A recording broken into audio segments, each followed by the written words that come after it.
Everybody, please, let's sit down.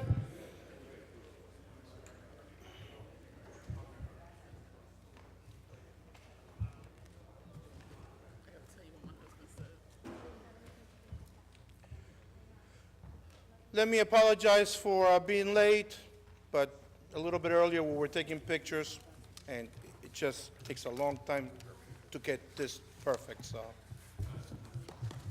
Okay, let's get started. Let me call this meeting to order. Clerk, please conduct the prayer and flag salute.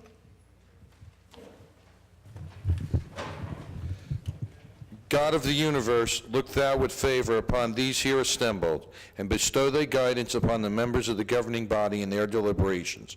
This we ask in thy name, amen.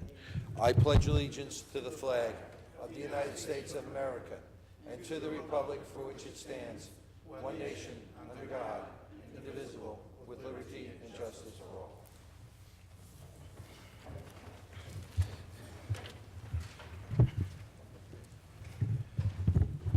Good evening, everybody. I hope nobody lost power today, as we did here in City Hall. It was a bad storm. In case of an emergency, I don't know if it's raining outside or not, but in case of an emergency, everybody go out the back doors, go down the steps, and outside and away from the building. Any member from the public that wishes to make a statement at the end with the public comments, please come in, sign up at the front. We have a sheet where you can sign in, and we will call you accordingly. Also, cell phones. There is no reason whatsoever why your cell phone should be on. And I'm going to make sure mine is off, because one meeting, mine went off. Okay, there we go. So everybody, please, I will collect cell phones, and I'll give them right to the police chief, that he has a huge collection. Mr. Clerk, can you please call the roll? Mrs. Ormond? Present. Byer? Here. Brown? Here. Brooks? Here. Crosby Hurling? Sadowski? Here. Strano? Here. Yamakaitis? Here. Medina? Here. Hickey? Here. Mr. Alvarez? Here. Approving the minutes of December 15, 2015 regular meeting and the January 19, 2016 regular meeting. Need a motion? Make a motion. Second. Mrs. Ormond? Abstain on December 15th and yes on January 19th. Byer? Yes. Brown? Here. Yes. Brooks? Yes. Crosby Hurling? Yes. Sadowski? Yes. Strano? Yes. Yamakaitis? Yes. Medina? Yes. Hickey? Yes. Mr. Alvarez? Yes. We're going to start with some presentations. First one on, we want to present it to Mr. Walter John Olenek. Can please Mrs. Hickey, Councilwoman Hickey, and Mayor Armstead, can you please come to the front? She just told you he's not here. She's not?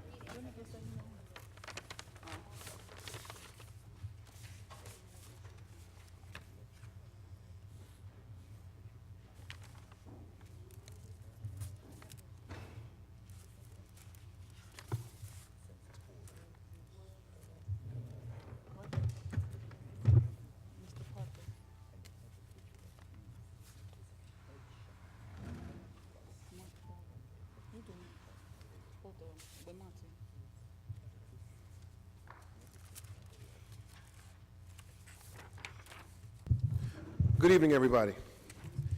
Tonight we're here to recognize one of our residents named Walter John Olenek.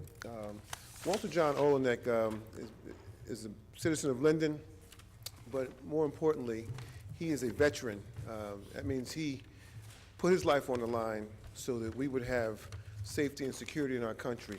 And he's 99 years old. I'd sign up for that right now, but he's a fine gentleman, and I think this is just our way of thanking him for doing what he did for us. I mean, I would certainly not be here today if it had not been for men like him who fought to defend our country, to give us a right to vote, to give us a right to have free speech in our country. So without any further ado, I'm going to let our Councilwoman Hickey from the 10th Ward read the resolution. Thank you. Thank you, Mayor. Whereas Walter John Olenek was born on February 2nd, 1917, to Michael and Agnes Oleshniak in then Linden Township. And whereas Walter and his family resided at their father's barber shop located on St. George Avenue in Baltimore Avenue. After graduating from Linden High School, Walter and his brother Joseph graduated from barber school in Newark, New Jersey. This allowed them to help at the barber shop while the women gardened and raised chickens in the backyard. And whereas during World War II, Walter volunteered for the Army and was assigned to the Signal Corps 305th Signal Operational Battalion. After completion of alignment training in England, he served in France, keeping the vital military phone lines intact, where he raised to the rank of Tech 4. And whereas, though jobs were hard to come by, Walter was hired as a laboratory technician at the General Aniline Corporation.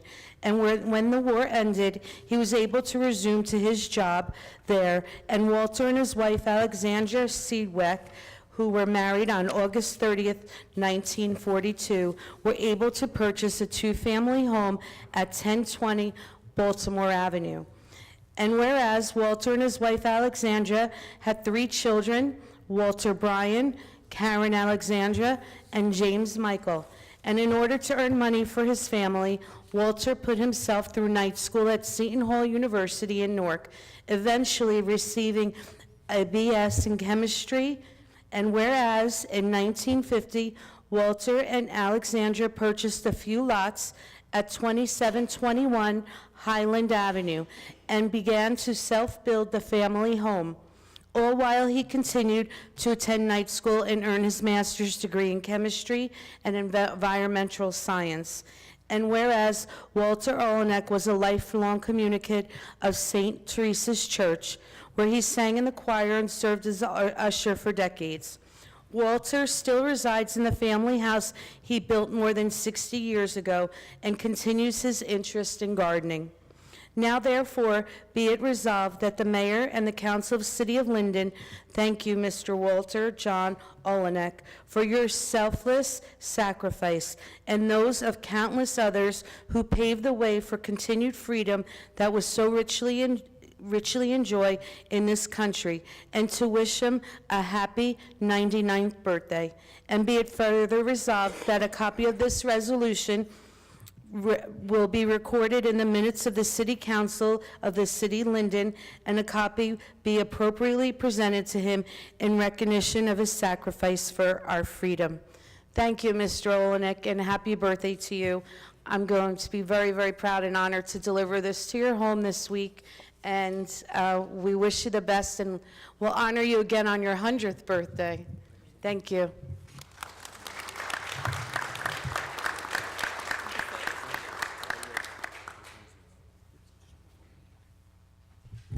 Next presentation will be from Councilman Brooks and myself, Councilman Alvarez, for 2 gentlemen, and we will read it down there.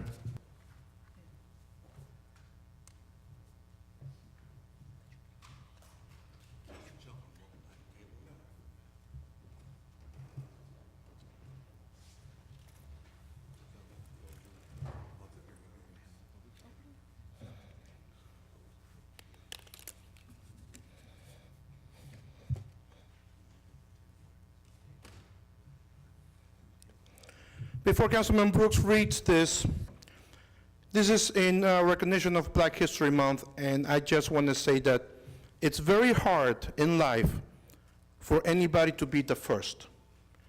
Not only the first to break something that you're told you can't do, the first one to break a record, or the first one that you're told you're not allowed to be there and you go there.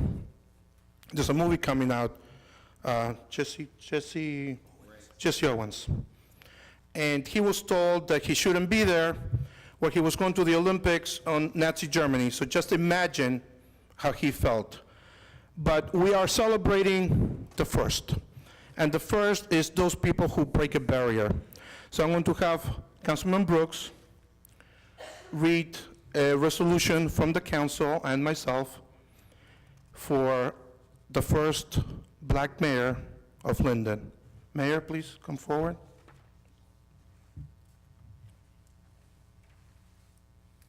Thank you, Council President.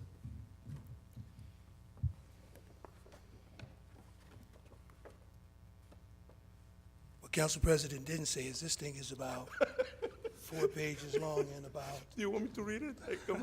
I got it. Whereas the history of our nation and state is inexplicably linked to the heritage of our country's black Americans, and whereas the history of black Americans is the story of extraordinary individuals whose achievements have set examples for citizens of all races, who dedicated their lives to creating a nation where all people are created equal, and whereas in 1926, Dr. Carter Woodson, an African American who completed his PhD from Harvard, stated Negro History Week to focus people's attention and to bring their notice to the role and contributions of African Americans in American history, which in 1976 was changed to a full month of celebration as Black History Month. And whereas Black History Month is a celebration of the community to remember all African Americans who made a great change in the life and outlook of all our citizens, and whereas the history of New Jersey has been enriched by black New Jerseyans whose achievements have set the highest standards for people of all races, and is also the story of countless nameless heroes, and whereas Derek Armstead was born in Linden into a family whose roots go back for almost 100 years in the city, in the Linden community, and at an early age, his grandparents and parents instilled into him the importance of leadership and community service through family ethics and values. And whereas Derek attended Linden Public Schools, graduating from Linden High School in 1979, where he also excelled in athletics, winning a spot on the varsity football team as a walk-on. And whereas he went on to attend Union County College, where he studied computer science, and then started his career in technology at Prudential Insurance Company, moving on to become a programmer for the Union County Data Processing Department. And whereas in 1990, he joined with John T. Gregorio's team and ran for councilman of the 4th Ward unsuccessfully. He worked hard over the next 3 years, and when he ran again in 1993, he won. It was a position that he would hold for the next 20 years until 1914. And whereas in 2014, he ran successfully for the mayor of Linden, for the mayor of Linden, becoming Linden's first black American mayor. And whereas during Derek Armstead's career in public service, he has always committed himself to being a strong advocate of fairness, equal education, and economic opportunities of all Linden residents, particularly its youth, founding with his wife and sister the Armstead Scholarship Fund for graduating Linden High School seniors. Whereas Derek is married to Danny Orlini and then had 5 children, Erica, Brianna, Ryan, Ashton, and Abigail. And whereas the county of the city of Linden wishes to recognize the accomplishments of Mayor Derek Armstead as a community leader, former councilman, and as Linden's first black American mayor.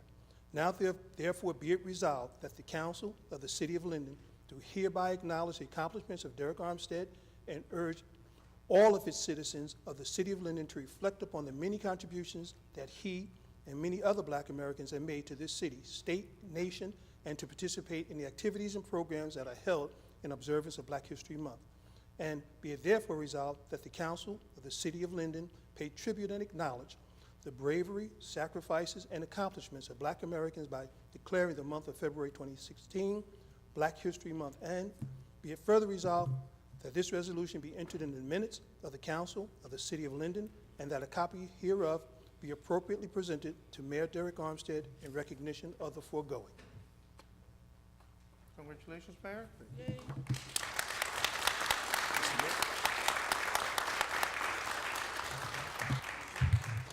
I guess I have to say a few words, right? Well, anyway, I just want to thank you all for recognizing me. You know, it's been a long journey, and as Councilman Brooks stated, back in 1990, I ran for 4th Ward Council, and I didn't win. I wasn't successful, but I came back 3 years later and ran again because I believed in myself and I believed in this city, and I thought I really had something to offer. I always say that Linden's a very diverse city, and there is no color in caring. Okay, you don't have to be, you can be any color, you just have to have, it's in your heart to want to make this world a better place for everybody to live in, you know? I was, as a councilman, I've looked at this wall for several years and looked at all the faces up there. And, when I was elected, it finally hit me, I'm going to be the first African-American up on that wall, next to my predecessor, Rich Kabunka, but certainly close to the gentleman who got me my start in politics, who was John T. Gregorio. But I don't just want to have my picture up on that wall, because 100 years from now, somebody's going to walk in and say, who's that guy there? Oh, that was Derek Armstead. He was our first black mayor. I want people to say, he came here with a good heart, and he was kind, and he was considerate, and he cared about the community, and that he actually made things better for everyone. And I think at the end of the day, as elected officials, our priority should be making our town that we live in a better place. I don't expect us to be able to change the world, but as a mayor, I can certainly change this little corner of the world that we call Linden, New Jersey, and make it a better place for everybody to live in. So I thank everybody for all they've done and all the encouragement that led me to where I am today.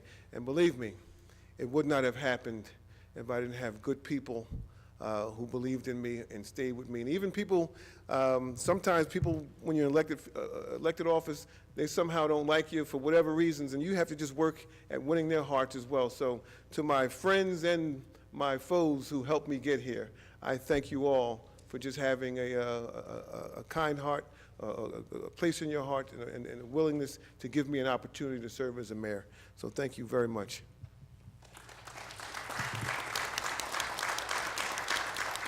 Don't go away. You read the next one.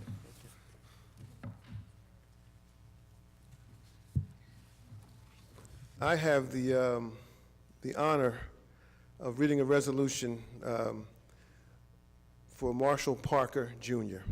Now, it is only fitting and appropriate that I get a chance to read this resolution for Marshall.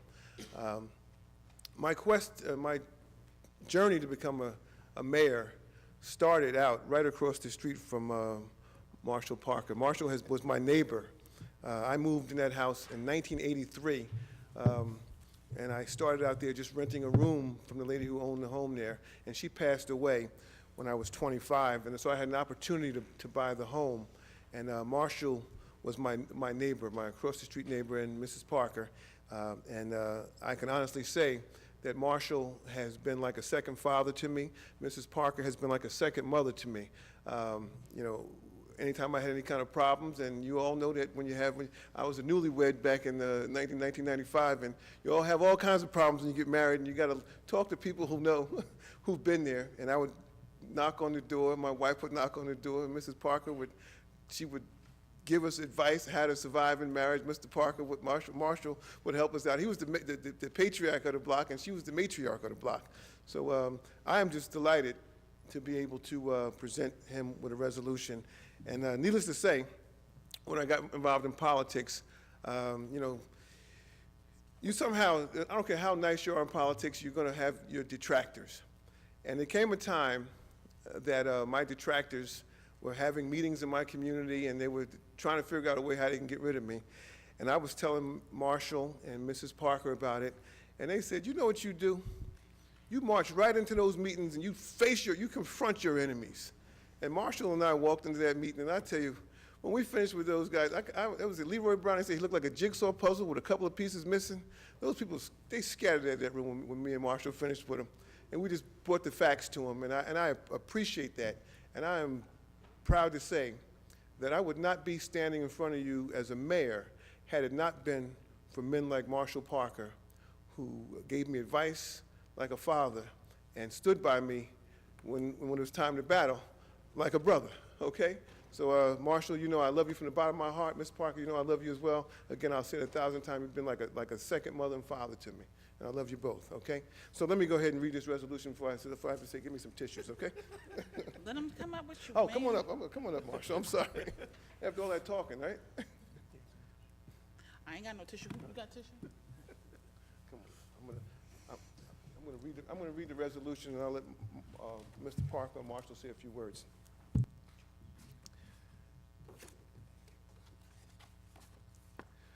Whereas the history of our nation and state inextricably linked to the heritage of our country's Black Americans, and whereas the history of Black Americans is the story of an extraordinary individuals whose achievements have set examples for citizens of all races who dedicated their lives to creating a nation where all people are created equal, and whereas in 1926, Dr. Carter Woodson, an African American who completed his PhD from Harvard, started Negro History Week to focus people's attention and to bring their notice to the role and contributions of African Americans and American history, which in 1976 was changed to a full month of celebration as Black History Month.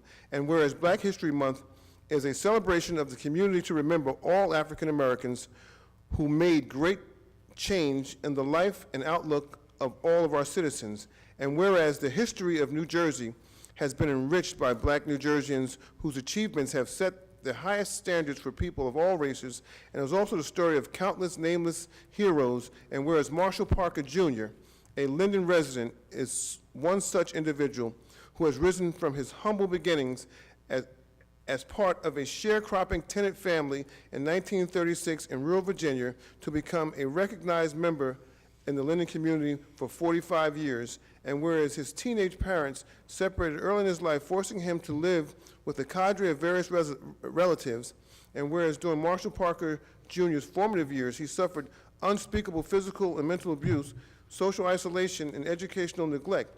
Finally, at the age of 12, Marshall Parker reunited with his parents, and the three of them lived in a small house on a farm, and whereas despite his lack of regular attendance, he excelled academically and also in athletics, becoming an all-star baseball and basketball player. And in 1955, he graduated from the now-defunct Nansemond County Training School and went to work for the Planters Peanut Company. And whereas in 1960, Marshall Parker joined the Great Migration North, moving to Jersey City and obtaining employment with Industrial Petrochemicals in Newark, where he contributed to work until his enlistment in the U.S. Army. And whereas during his tour of service in the U.S. Army, he was recognized by the Fort Jackson Commanding General as the Outstanding Non-Commissioned Officer of the Year, and was urged by his superiors to attend Officers Candidate School, and whereas Marshall made the difficult decision to leave the Army and return to his job at Petrochemicals and his fiancée, Dorothy Walker. And whereas 2 years after returning Industrial Petrochemicals, he was made operations manager in 1985. After a change in the ownership, he left Petro and went to work at TR Metro Chemical. 1 month later, he was made plant manager. Whereas in 1964, he married his fiancée, Dorothy Walker, and in 1970, they purchased a home in Linden. And whereas in 1995, he faced personal adversity when he was diagnosed with prostate cancer, thinking his world had come to an end. However, he successfully treated at Sloan Kettering Hospital, and his cancer is now in remission. Now therefore be resolved that the mayor and council of the city of Linden do hereby acknowledge the accomplishments of Marshall Parker Jr. and urge all the citizens of the city of Linden to reflect upon the many contributions that he and many other Black Americans have made to the city, state, and nation, and to participate in the activities and programs that are held in observance of Black History Month. And be it further resolved that the mayor and council of the city of Linden pay tribute and acknowledge the bravery, sacrifices, and accomplishments of Black Americans by declaring the month of February 2016 Black History Month, and be it further resolved that this resolution be entered into the minutes of the county, into the minutes of the council of the city of Linden, and that a copy hereof be appropriately presented to Marshall Parker Jr. in recognition of the foregoing.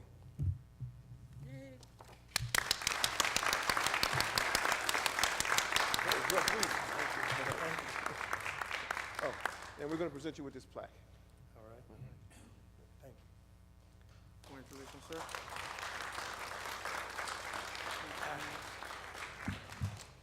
Well, good afternoon, good evening to all. Thank you for being here tonight. I would like to thank the committee who selected me to be here.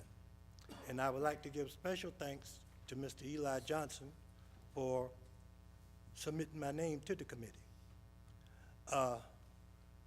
My wife, Dot, will you please stand for a moment, please? We have been residents of Linden for 45 plus years, and we have seen negative things and we have seen positive things occur in Linden. But we are proud to be residents of Linden. Okay. I met Dot in 1960 in Jersey City. And at the time, I was standing on Ocean Avenue in front of a moving company hoping I could get a day's work. Because if I could get a day's work, then I could pay my rent that week because I was living in a rooming house. And if I could get another day's work, then I could eat that week because I was cooking a pot of black-eyed peas, baby lima beans, and pig knuckles, and that's what I ate off of every day. At the time, Dot had a brother who was the plant manager at a chemical company in Newark, and she got him to give me a job. And while working at that job, I got drafted into the military. And if you were drafted into the military back in those days, and you got out of the service with an honorable discharge, the company had to give you a job back if the company still existed. So I went into the military. And after basic training, everybody in the company was shipped out except me. And I wondered why, because I wanted to see the world like everybody else. But they kept me there, and they put me in supply working with a supply sergeant. And after a short period of time, they shipped out the supply sergeant and put me in charge of supply. And then in a short period of time, they shipped out a platoon sergeant and put me to train the soldiers, told me I had to train soldiers. Well, I didn't have no choice, so now what they told me to do, I had to do. So while training soldiers, I became the post horseshoe champion. I beat everybody on post, including the Minnesota State champion, to get that honor. And they had a post parade in my honor. Also, while training soldiers, my first sergeant, company commander, battalion commander, suggested that I receive the honor of being an outstanding non-commissioned officer in training soldiers. The general had a post parade in my honor. Gave me an opportunity to go to OCS. I'm getting a little nervous. And so I turned it down. I came out of service. I went back to my job. And in a couple of years, they made me operations manager. So I worked for them some 15, 17 years or something like that. And we had a change of ownership. And I worked for them for a few years, and then I quit, which was a mistake I made at the time. I went home. And so about a month later, I went up to Metro Chemicals in Ridgefield, New Jersey. And Gary Barnett, he made me the plant manager. So I worked for them some 10, 11 years, and I had to go for a physical checkup. All of us know what you had to go to the doctor for, really. And so the Dr. Cogan and Elizabeth said I had cancer. I felt like my whole world was coming to an end because at the time I could pick up 500 pounds. So he sent me to a cancer specialist, Dr. Smirno and Elizabeth. He checked me out and he said, yes, he has cancer. I broke down and boo-hoo cried right there in his office because I was sure then my whole world was coming to an end. He sent me over to Salone Kettering in New York. They checked me out and they said, yes, he has it. So they said he has to lose 40 pounds because I was weighing 280. So I had to lose 40 pounds before they would operate on me because they said it would be better if I was smaller. So I lost the 40 pounds and they did surgery on me. And after surgery one day, my wife was walking me around in the hallway for some exercise, and I started trembling. And she carried me and put me in my bed. She went to the nurse's station and she told them she thought I had a blood clot. They said they didn't have time right then because they were too busy. She said, well, I'll take him up to they said that this machine was up on another floor. So she says, I'll do it. She was a nurse. So she took me up there and the doctors checked me out and they said, yes, he has a blood clot and it's in his lungs. and if it breaks loose and hits his heart before we can dissolve it, he's dead. I don't know if they knew that I could hear what they were saying or not, but I survived it. So I had a recovery period. I went back home, had a recovery period. I went back to work, and I retired. So it's been rough. I survived all of it, and I'm proud to be here tonight. And there's one thing I would like to say to you young people. Be leaders, not followers. Be leaders of the good things on earth. Don't be followers of the bad things on earth. And in closing, I'd like to say one more thing. My last week in the military, my company commander gave me the week off as a gift for the soldier that I had been. And I was in the company area one day. And this soldier comes over to me and says, Sergeant Parker, if I'm ever in a war, run and jump in a foxhole, I hope to God that I find you there. I thought he wanted to kill me. So I started after him. And he said, hold it, Sergeant, hold it, hold it. He says, I'll feel safe if I find you in that foxhole. I'll feel safe. I said, oh my God, man, I'm sorry. I misunderstood you. So I hope there's others in their lives that can say that I have done something positive in their lives. Thank all of you for being here. Thank you. Thank you, Mayor. Thank you.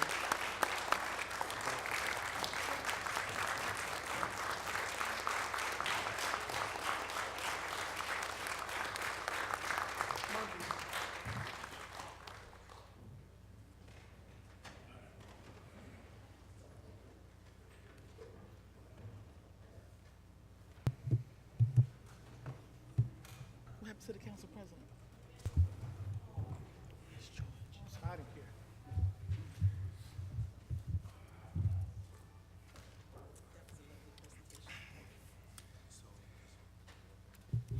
Okay, we're going to go with the ordinance on hearing.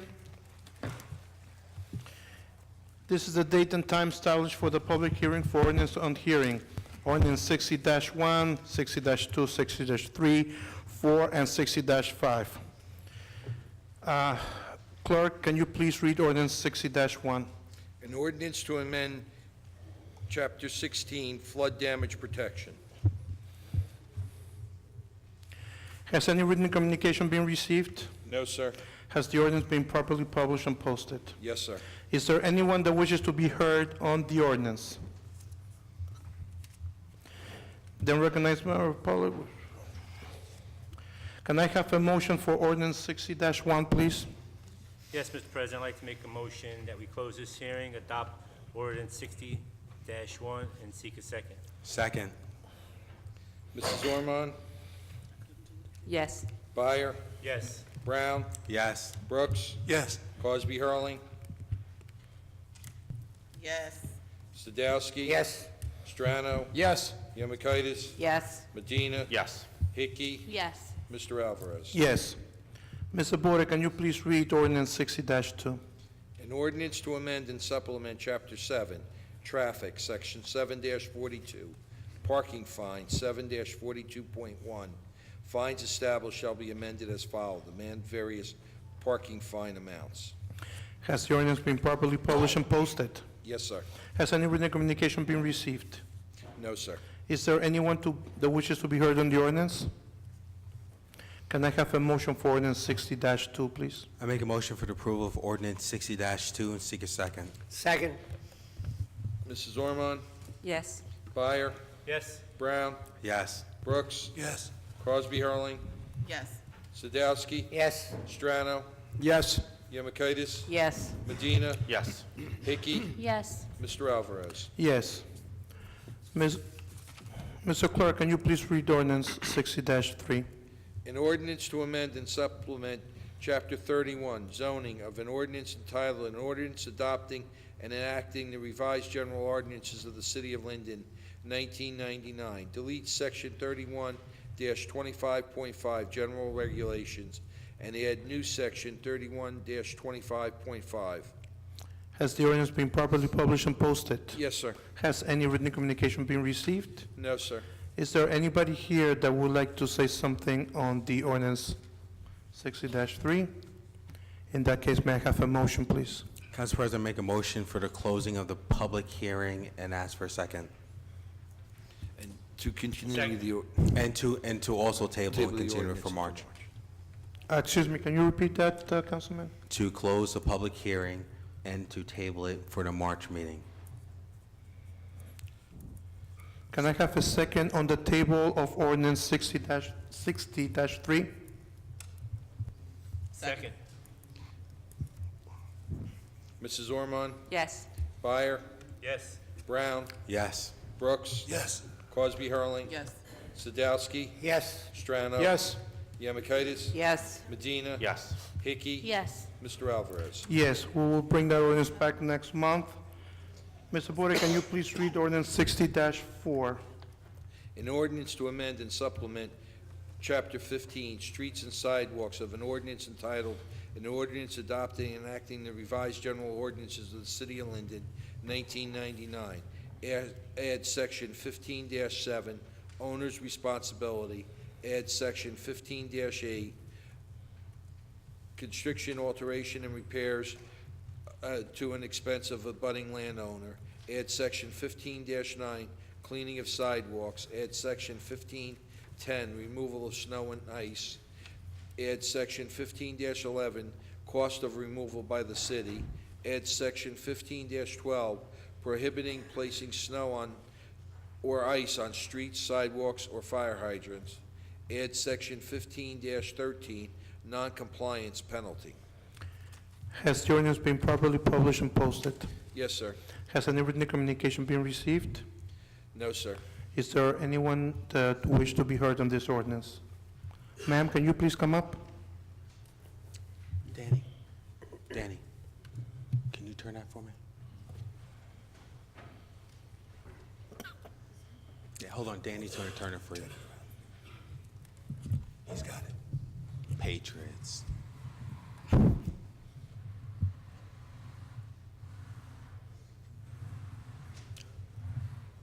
Thank you.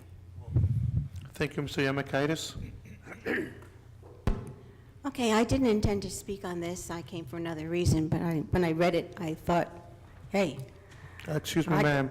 I'm My name sorry. is Sylvia Weisbrod, and I live at 429 Ainsworth Street. Thank you. Sorry. Anyway, I had a lot of snow that was constantly being put back in my apron and leading up to my driveway. It cost a lot of money to get rid of it. And one of the major causes was because my neighbors had not put their cars in the driveways, and so the plow had to go around them, and everything was deposited there. A lot of us, were victims of that. And I personally called up and I asked why wasn't the sign being, that says no parking when road is snow covered, wasn't being applied. And I was told, it's not on your block, but I have seen it on my block. It was there. And then one of the other things that I was really upset about is it seems that some places get the department of that takes care of all of the snow doing a great job. Academy Terrace was really bad. People were getting stuck on it. They put up signs that said, we're going to be removing snow, do not park on the side, on the street. And it was pristine when they were finished, from curb to curb. I come home, I'm snowed in again. I couldn't get to a meeting. I had to call up a friend. I can't drive you, come and pick me up. I want that group that was doing it over on Academy Terrace to do it on Ainsworth Street. Or tell the guys that are doing my block to take a lesson from those workers who did a fantastic job. I can't always handle that stuff. It turns into ice. So that's my comment. Thank you, ma'am. Councilman Brown? If our attorney can correct this, this ordinance mostly deals with Wood Avenue with our SID district. What we've been doing, or what we're going to be doing is over the next couple of months, is SID which is basically on Wood Avenue, is going to be making recommendations on how we can improve some of our ordinances. So what we're doing is we're trying to put the ownership more on the business owners and the owners of the property to clean up Wood Avenue. So if you ever go down Wood Avenue, sometimes the sidewalks are not shoveled, garbage and things of that nature, and that if they don't do that within a certain amount of time, the city will do it, and the city will bill these business owners. So while I agree with you, citywide, this ordinance in particular that's being on a second reading deals with issues that's happening on Wood Avenue, where we're putting it on the business owners as well as the property owners to maintain that property in front and out to the street that's right in front of them. Is that right, Dan? Okay.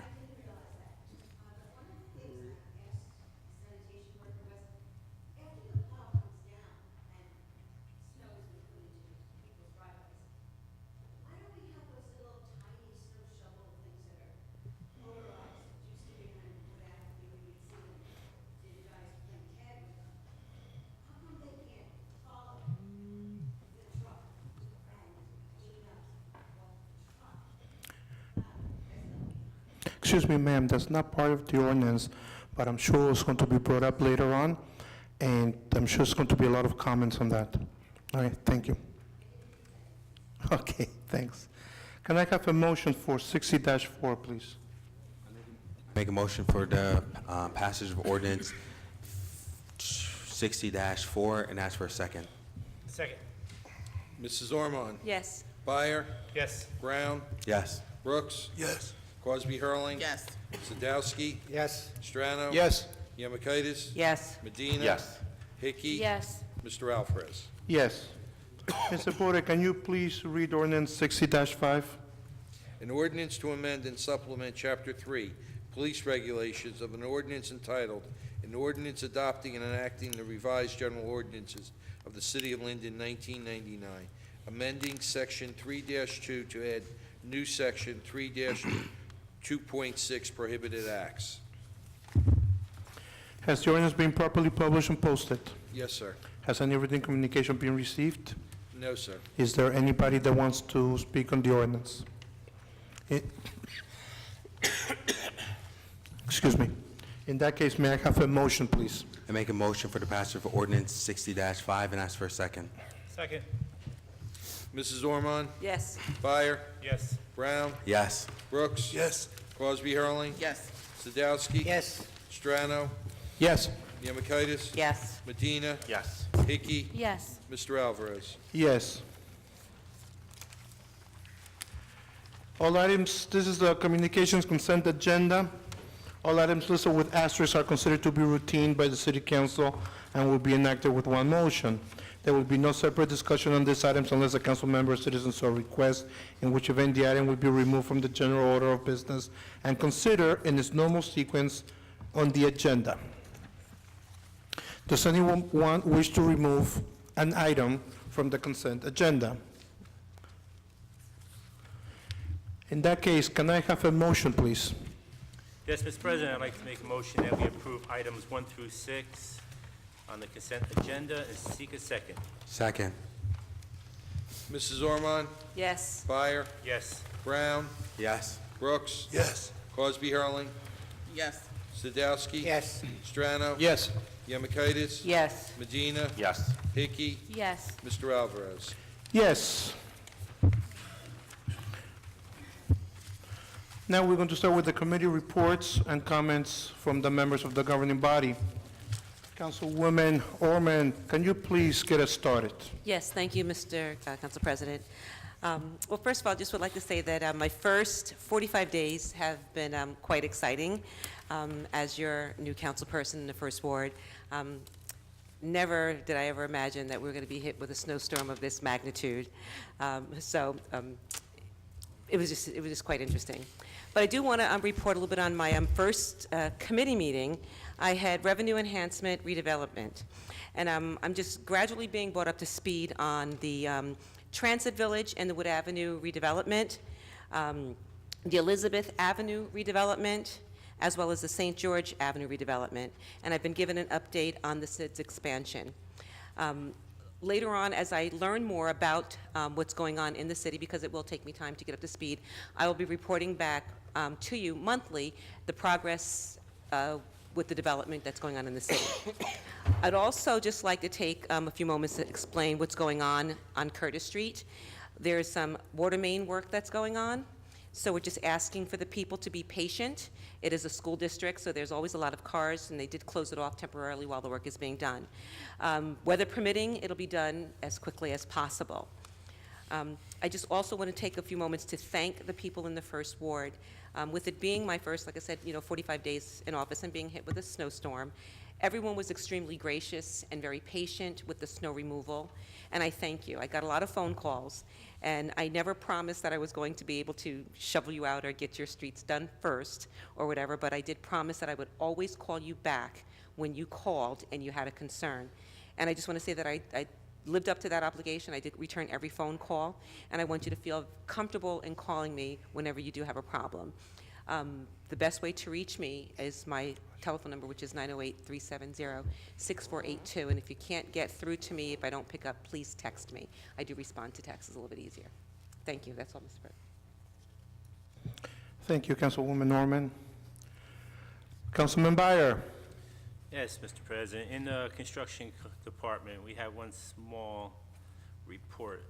The department had issued 159 permits, processed 111 certificates for the month of January. They generated $115,409, and that's the end of the construction report. I did have one comment about snow removal. I think Department of Public Works did a great job. We didn't have 12 inches of a lot of snow, but we had like 29 inches of snow. That's like a major amount. They did a great job for the amount of staff that we have on hand. One of the things I did notice, and which we all can play a part in, is not to throw the snow back out into the street. People don't realize snow plows only push the snow to the side of the streets. It doesn't remove the snow, it doesn't take it away. It's not magic. It just goes down the center of the street and pushes the snow to the side. People come out of their homes, they shovel their cars out. They should take that snow that's alongside their cars and put it up on the lawns and the grassy areas of their property, not just throw it into the street. There's I live on Minor Terrace, and just going up and down Minor Terrace, it's like going up and down a minefield with all these piles of snow. Cars are getting stuck all over the place. It's because your neighbors are throwing snow into the street.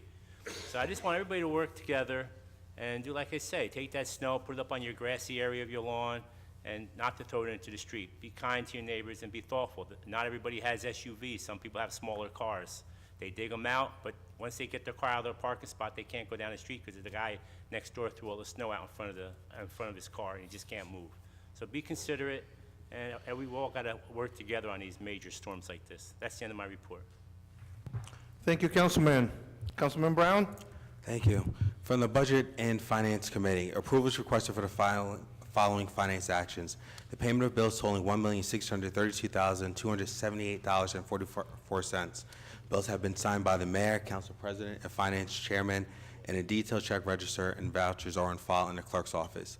Item number 2, we are in receipts of investments made by the City Treasurer for the month of January at the rate of 0.10%. I move for approval and ask for a second.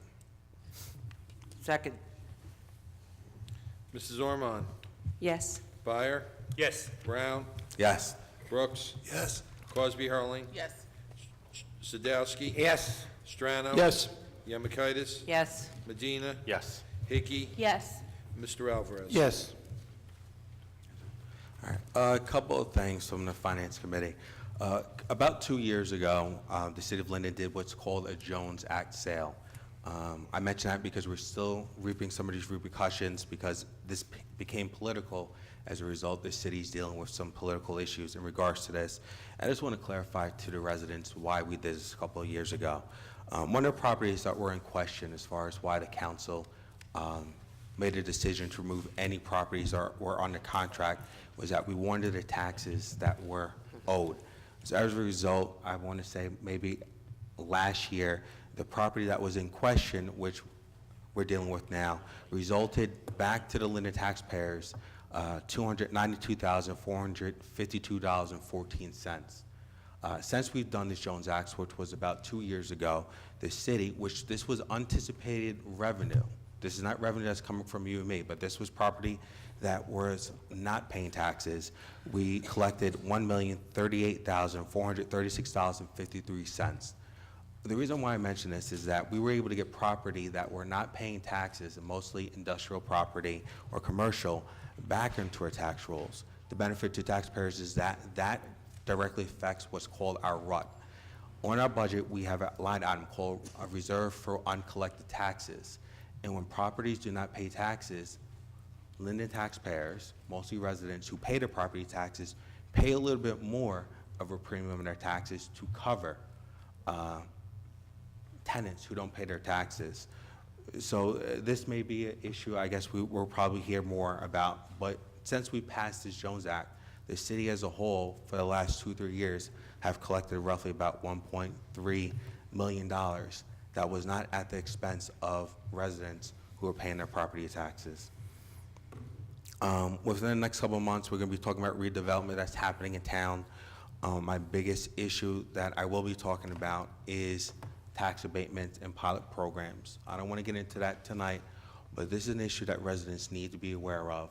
And I will be talking more in depth about a Boxer report from the state of New Jersey talking about how pilot programs greatly affects Linden or taxpayers and how it does create some type of inequalities and affects Linden residents or residents as a whole.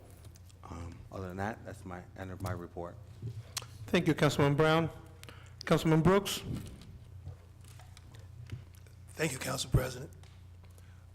I really have not been feeling well, and what little voice I had, I used in our opening reading, so please bear with me a little bit. This is from the Department of Public Property and Community Services. I hereby submit the monthly financial report for the Division of Transportation and Parking. This report includes a collection of on-street parking meters, railroad parking lots, railroad parking permits, merchant parking permits for the month of January 2016. New York side collections, $4,676. Trenton side collection, $4,471. Credit card transactions, $17,904.31. Meter parking collections, $11,798.80. Railroad permits, $8,372.39. Merchant permits, $4,556.40, for a grand total of $51,724.59. Just a couple of things with regard to our committee meeting. And I'd like to first welcome Councilwoman Ormond to the committee, as well as Councilwoman Yamakaitis, who's been with me for the following year. Thank you so much. On Union Street, you know, I'm very glad to say, for those of us who tend to keep our phones on, I tend not to do that, but this particular day I did. I get a call at 1:30, I get a text at 1:30 a.m. from someone who was out, and happened to be a good thing, because he had a person on Union Street who has an autistic child, and he needed a sign there. I'm glad to say that the Department of Public Works, within a week, that sign is now on Union Street. So please, as you're passing down Union Street, drive a little slower. Keep an eye open for that sign. I want to thank the Department of Public Works for doing a great job with regard to that. From Director Al McDonald, we talked about the, and again, this has been going on for quite some time, we talked about painting of the police department. I got a commitment, or the committee got a commitment from the director with regard to starting the painting in the police department, and I'm sure everybody on this committee knows that is far from everything that needs to be done, but it is a start, and hopefully that will continue. As that continues, we'll continue to improve, make the improvements that need to be made within that department as quickly as we can. I got a call while at a meeting Saturday with regard to heating at the Linden Multipurpose Center. Be aware that that is something that the committee was aware of, that has gone out to bid. That bid has been accepted. We have very little to do with how much time it takes, and Councilman Brown speaks to this very eloquently, that there's too much lag time between the time that the bid is accepted and the time the work actually begins to start. So we are fully aware of it.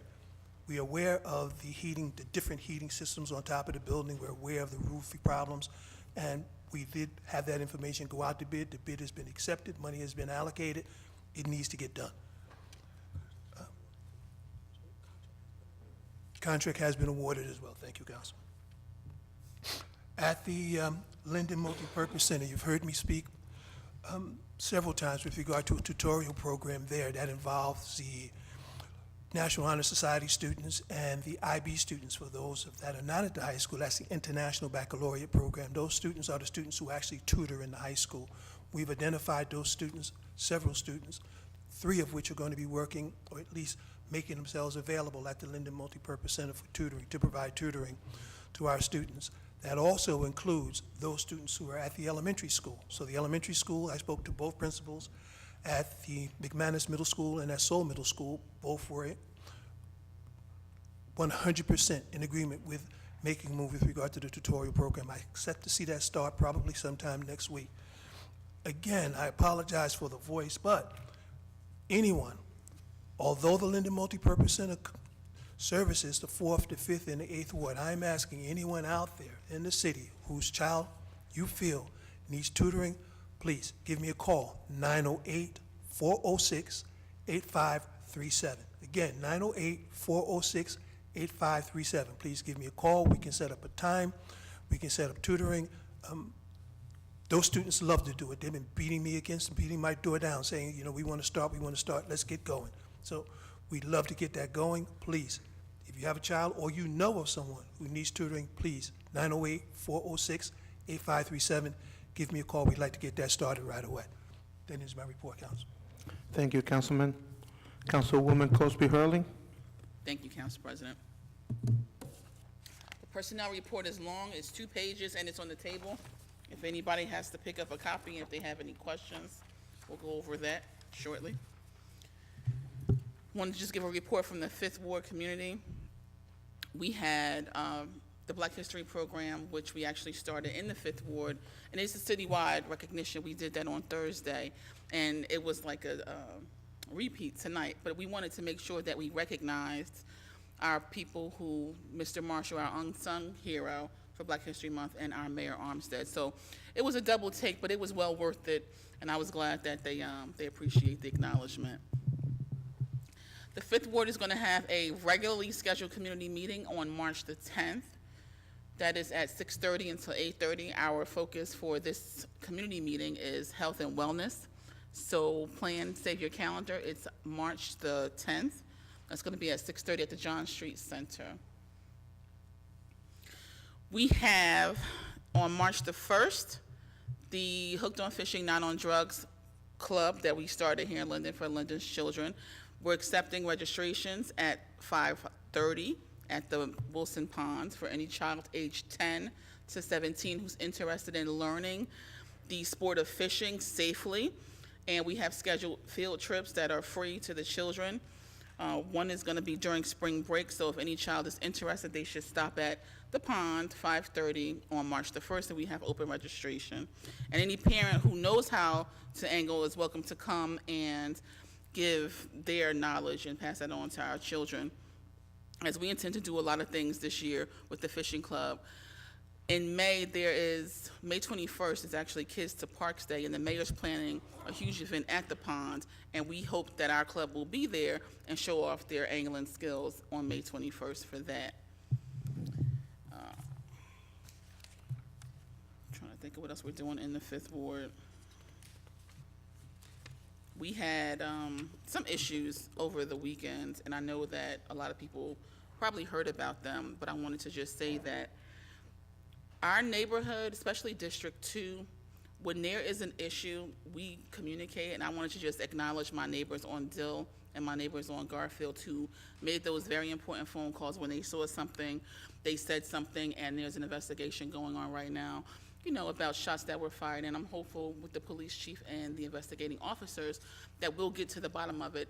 And it's just funny that the mayor always says, get cameras, and some of our neighbors do have cameras, and you just don't see them, which is great.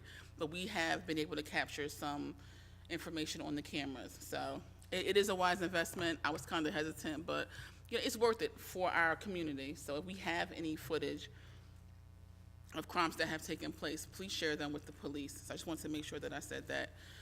It's still an investigation and nobody's letting it go because we believe in stopping the crime in our neighborhood. I'm going to go to the personnel report. Like I said, it's kind of long. Does anybody have any questions or comments about the report?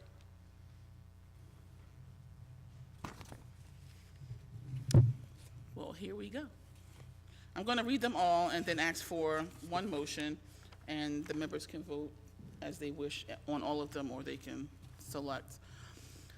Number 1, from the Personnel Division, the approval for the following Family Medical Leave Act request. Employee 007171 FMLA from January 11th until January 25th, 2016. Employee 107427 FMLA from January 21st until March 8th, 16. Employee 908938 FMLA from December 14th of 15 until February the 2nd of 16. Employee 000988 FMLA from February the 1st until May the 1st, 16. Then we have employee 000192 intermittent FMLA from January 1st of 16 until December 31st of 16. Employee 909072 intermittent FMLA from February 19th until April the 4th. Number 2, permission is granted for the posting of a permanent part-time clerk, number 1, for the Division of Public Works. Number 3, the Division of Public Works, the change in status for Kelly Hernandez from seasonal to clerk 1 effective February the 17th at the starting annual salary of $34,548. You need me? Yeah, it's difficult per line, everybody can read it, let's take it as one resolution, because the whole thing is one resolution. I'm going to read it just like this, like we always do. The council president told me to lump them all together, but no, because the people at home don't see this and they don't know what we're doing. So yes, we can make one motion, but I'm going to still read them individually. Sorry, Council President. In the city clerk's office, the rehiring of seasonal staff member, Chelsea Liberos, I apologize to your last name, effective retroactively February the 10th at the starting hourly rate of $8.38 an hour, not to exceed 25 hours per week. In the Division of Public Works, the hiring of the following former seasonal laborers as permanent laborers Tier 2 at the starting hourly rate of $14 per hour, which is $29,120 per year, effective February 17th, to replace existing vacancies due to retirements. I'm going to probably mess up some names, so I apologize in advance, but welcome in advance too. We have Daniel Krok, thank you. Shane Gillette, Trell Myers, Anthony Myers, I know you, Anthony, Willie McBride, John O'Brien, and Curtis Williams. Permission to hire seasonal laborers in the Division of Public Works. List is on file in the Treasurer's office. Number 7, the Division of Public Works, the change in title for the following employees effective February 17th. Troy Miller, from laborer Tier 2 to senior laborer. Igor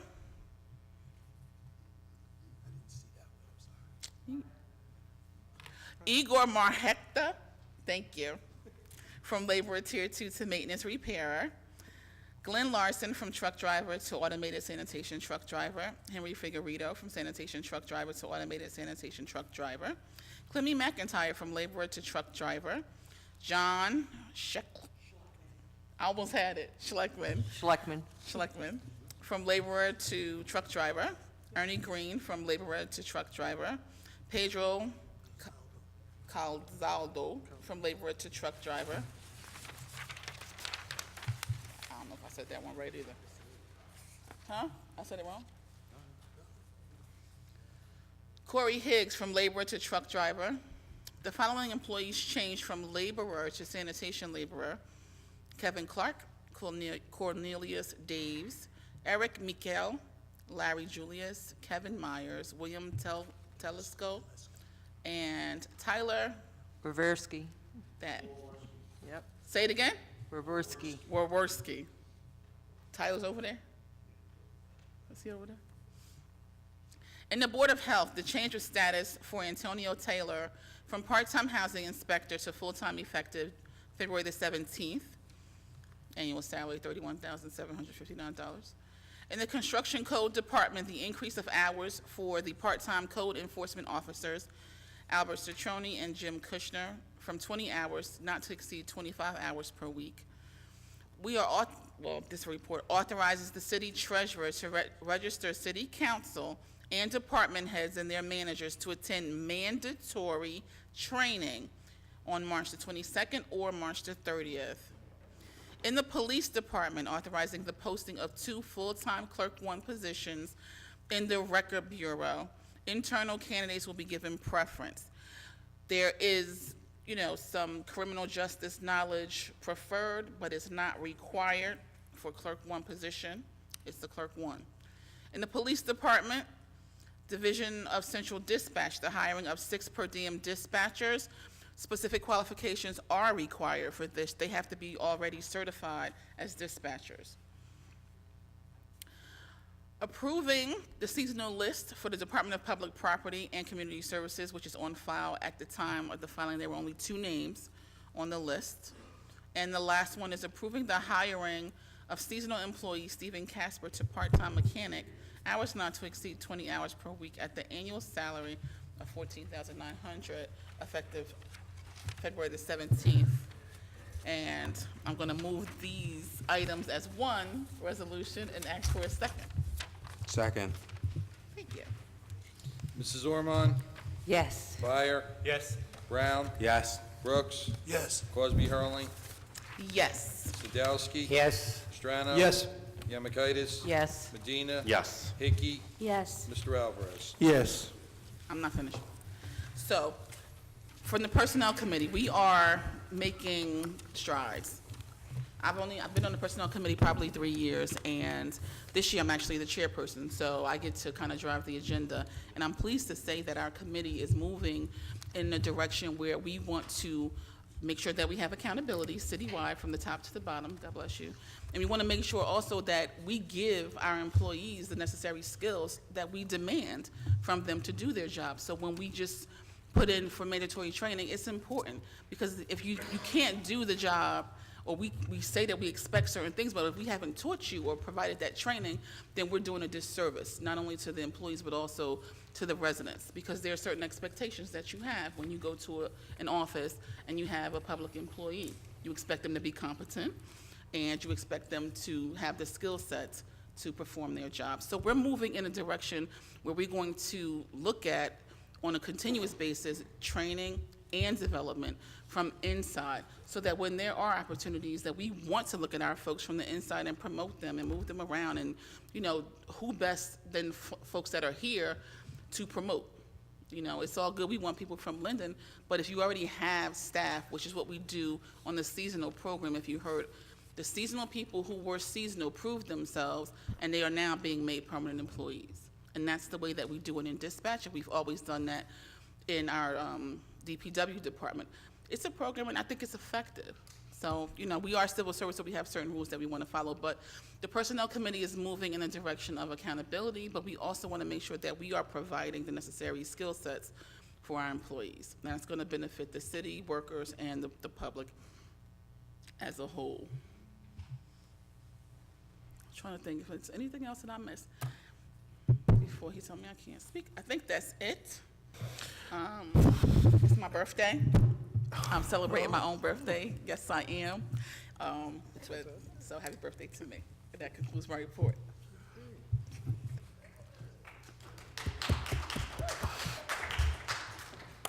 Is everybody clapping because she's finished? I am.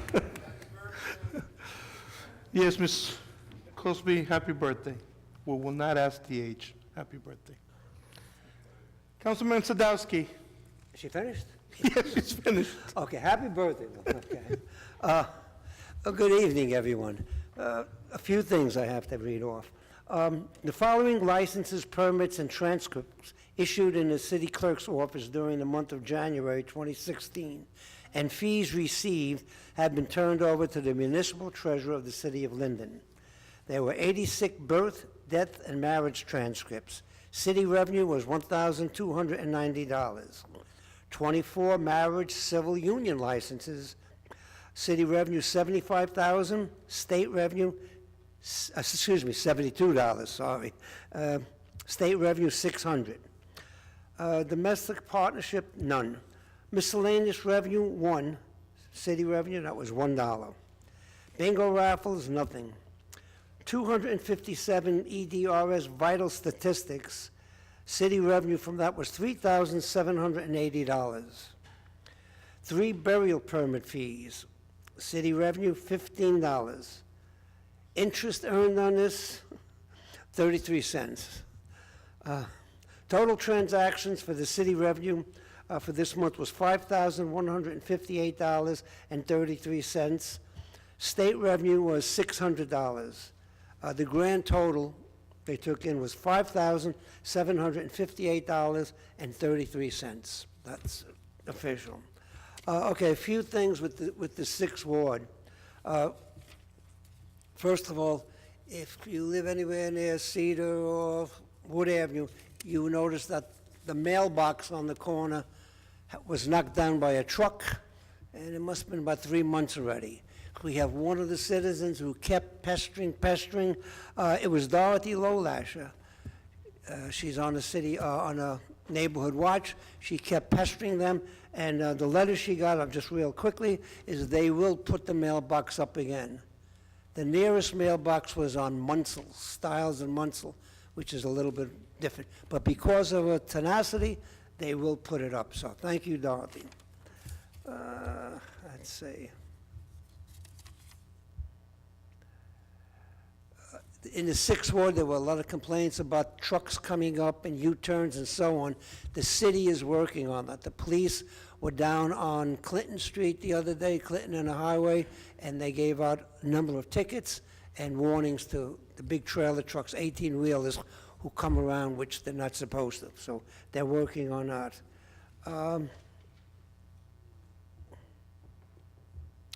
Okay, the other question that I kept getting phone calls from, and finally it was settled. I talked to Dr. Robertosi, and 6th School will not be moved. 6th School is staying the same. I just called him up last week, and he gave us, this is what it is. 6th School will stay the same. They are not going anywhere. We talked about the snow. I just want to say that it's a very hard job they have. I rode with one of the drivers, and it's tough, the abuse some of them have to take from the people. So please remember, they're doing their jobs, that's all. If you have any kind of complaints or anything, please give me a call at 908-862-0749. If I'm not there, I have call working or answer whatever you call it, or my wife will be home. She'll definitely take the message. So once again, thank you. Have a good evening. Thank you, Councilman. Councilman Strano? Thank you, Council President. When I served on council previously, we were assigned the committees that we actually served on. And so this is something new for me, where we get to select or put in a bid, so to speak, for what departments you'd like to serve on. And so I put in for Public Works, being that I work in the Public Works Department at the county, and I figured, maybe I could do a little good there with some of the issues that we might have.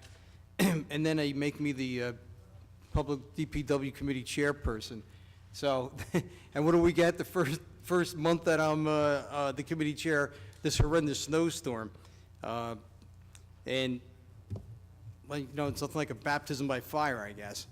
And I just want to say that any storm that drops, close to 2.5 feet of snow over a day and a half, it's going to tax your resources beyond the breaking point, and not only the equipment, but people break down too. We're all human beings, and to try to work through a 30-hour plus storm is something that you have to live through to understand how exhausting it can be.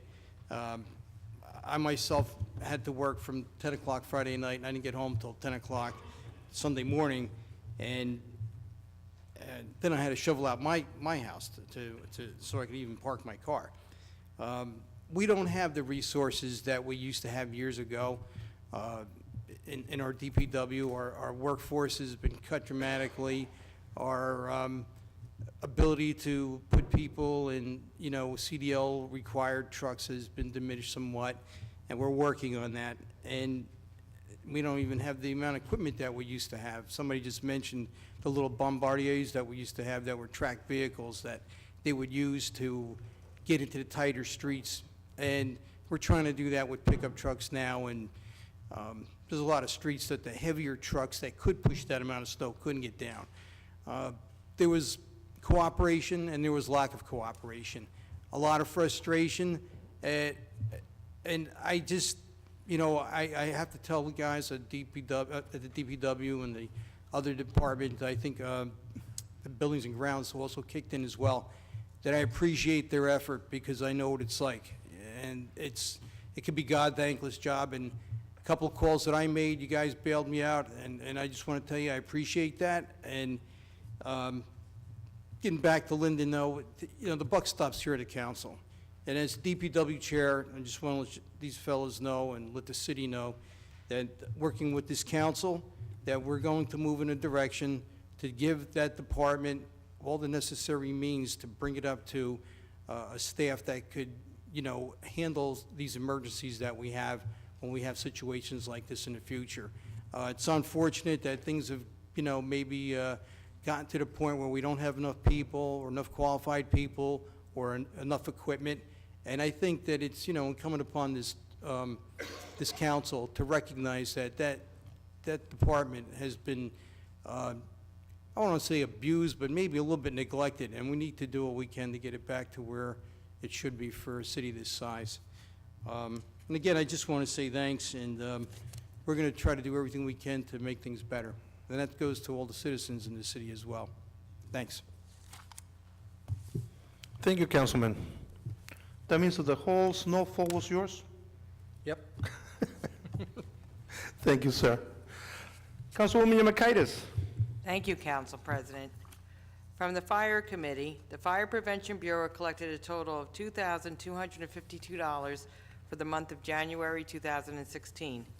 The ambulance reimbursement systems has collected a total of $44,111.73 for the month of January 2016.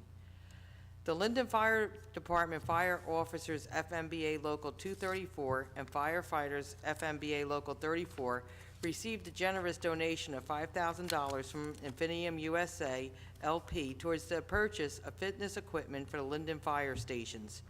I would like to make a motion that we accept this donation for the equipment and request a second. Second. Mrs. Ormond? Yes. Byer? Yes. Brown? Brooks? Yes. Crosby Hurling? Yes. Sadowski? Oh, he's done. Strano? Yes. Yemakaitis? Yes. Medina? Yes. Hickey? Yes. Mr. Alvarez? Yes. Also, I just want to make mention on February 23rd, the Fire Prevention Bureau will be presenting a senior safety discussion at the Men's Club at 1 p.m. at the JTG Center. So any seniors that are interested, please go. You might like also in joining the Men's Club. From what Councilman Sadowski says, we need some men to join. It's relatively the majority of the people that belong are ladies. So we invite all the seniors to please come out for that.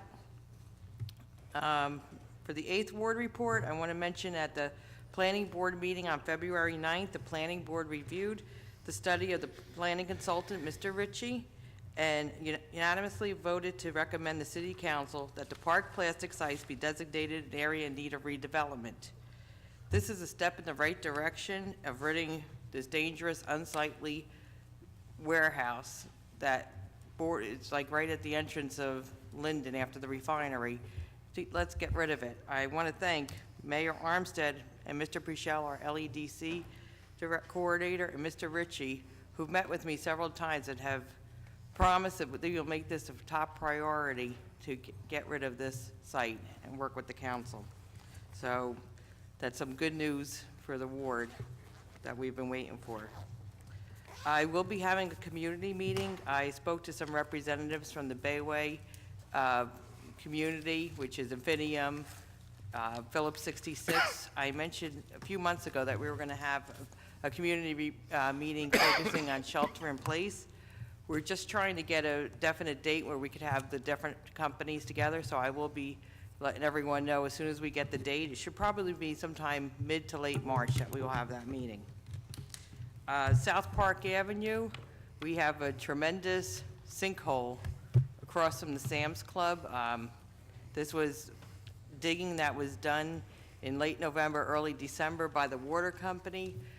With the heavy snowstorms, it's just keeps coming up. I want to thank Frank McCucci from Public Works. He went out there again today, had the men fill it in with some pilings, but it is the responsibility of the water company. I spoke to our engineer, George Burchick, and he's getting on top of them tomorrow to get them out there. It needs to be done immediately, so.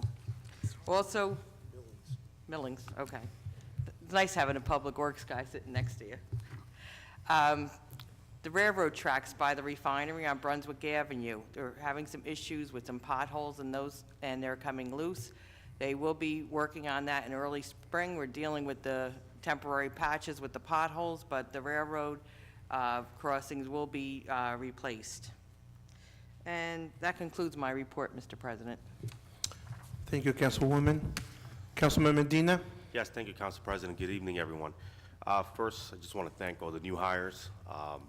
Residents of this city look forward to continuing the good work that you're doing in the department, and we hope to see you again sometime in the near future with possible promotions.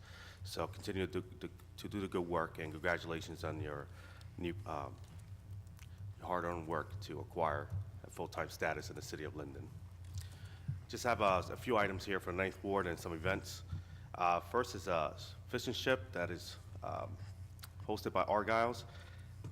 Well, it's being provided by Argyles at the Linden Presbyterian Church located at 1506 Orchard Terrace. That's going to be held on February 26th between 5:30 and 7:30. Takeout is available, but the church is having a fundraiser, so I encourage anyone that has some time that day, please stop by, pick up dinner, or hang out and enjoy fish and ship from Argyles. Also, I do have a Linden Library report. Spare me a second here because I get them in text message. On 2/20, Take Your Child into the Library Day. It's an all-day event. On 2/22 at 6 p.m., movie Defiant One. 2/24, 4 p.m., Arts and Craft grades 2 through 5. On 2/29, 6 p.m., movie night Glory Road. 3/1 at 3 p.m., movie Princess Diana. 3/2, 3:30 p.m., Dr. Seuss program. Also on the 2nd of March, 4 p.m., Lego Club ages 5 through 10. On 3/5 at 2 o'clock, I guess they have a lot of events. Another movie called Evite. On March 7th, 2 p.m., another movie, Veronica Mars. And on 3/7, 7 p.m., come speak to a financial expert on saving for retirement, college, building a nest egg. For any additional information, visit the Linden Library website to see our program. Most programs are sponsored by the Friends of Linden Library. Okay. Also, the Linden Library website, last year in the summer, the city sponsored and did a shared services to rebuild their website. So if you're familiar with our website, now the library has a similar website with new content, more transparent, easy to navigate. And if you have any feedback on that website, please reach out to the director, Dennis Purvis, and it's easily adjustable or editable. For the Technology Committee, I normally don't have a report, but just want to let everyone know it's something that Councilman Brown and the mayor brought up a couple of months ago in reference to installing cameras throughout our city in key locations that are trouble locations. We're moving forward with this idea. We're currently have a vendor that just did the mapping for the entire city of Linden. It's being spearheaded by our police department, and we look forward to receiving a report from the police department and the vendor sometime in March. It's an issue that Councilman Brown brought up and the mayor, and these are key locations that need to be addressed, and I look forward to seeing some kind of good news on that from the vendor. So we'll keep you posted on that. Either myself, Councilman Brown, or the mayor will definitely update you on that idea. For the 9th Ward, my colleague, Councilman Strano, hit the nail on the head when it comes to the snow. It was 30 inches of snow. Our DPW crew did in my opinion, did an amazing job with the staff that we had. Those men worked hard. They're human beings. And, we just got 30 inches of snow. I personally went out there with a snowblower twice on Saturday, and I had to go back out there again on Sunday. And I believe it was back in January that I was actually glad the snow was coming. But, I later found out that my little machine that only handles 20 inches was not sufficient for this snowfall. That's why I had to go out there twice in one evening. But, they did a great job. It's hard to get everyone to cooperate with DPW and the city on what we're trying to do with the streets. So Councilman Strano definitely hit the nail on the head there. We're going to work together and improve what we need to improve. Lastly, and I apologize, my voice is not as loud. I'm also recovering from being ill myself. I want to talk a little bit about wellness, and I won't drag into this, and I'll tell you why. I don't know, if you have a neighbor that's just stubborn, doesn't want to go to the doctor and whatnot, and you see they have problem, I encourage everyone to kind of stay on top of them and make some tough decisions for them. Unfortunately, today's just been a crazy day for me, and it's an extremely sad day for me. I lost a really good friend and neighbor today, and he was stubborn. He was a stubborn man. But you know what, living on Orchard Terrace for 8 years, being a new guy on the block, he was the first one to approach my wife and I, lend his help, his knowledge, his history in Linden. The whole family come from Linden. And he was part of my family, part of all of our functions, my neighbors as well. We took care of him, and he took care of us. And unfortunately, he was one of those individuals that was just stubborn. And you kind of kick yourself in the back and say, man, could I've done more? Could I have done more? And unfortunately, he had his last fall this morning. And Lenny Gordo will definitely be missed on Orchard Terrace. And just keep that in the back of your mind. Always kiss your kids and family goodbye. It's never promised. Life is short. It's a vicious cycle, but we have to enjoy life while we're here. And that concludes my report. Thank you. Thank you, Councilman. Councilwoman Hickey. Thank you, Council President. Very, very sorry, Armando. First, I'd like to thank everyone who came out for Casino Night at the Linden Housing Authority. It was a huge success, as usual. Every year, it's getting bigger and better, and certainly I enjoy every moment of running the program and seeing everyone together.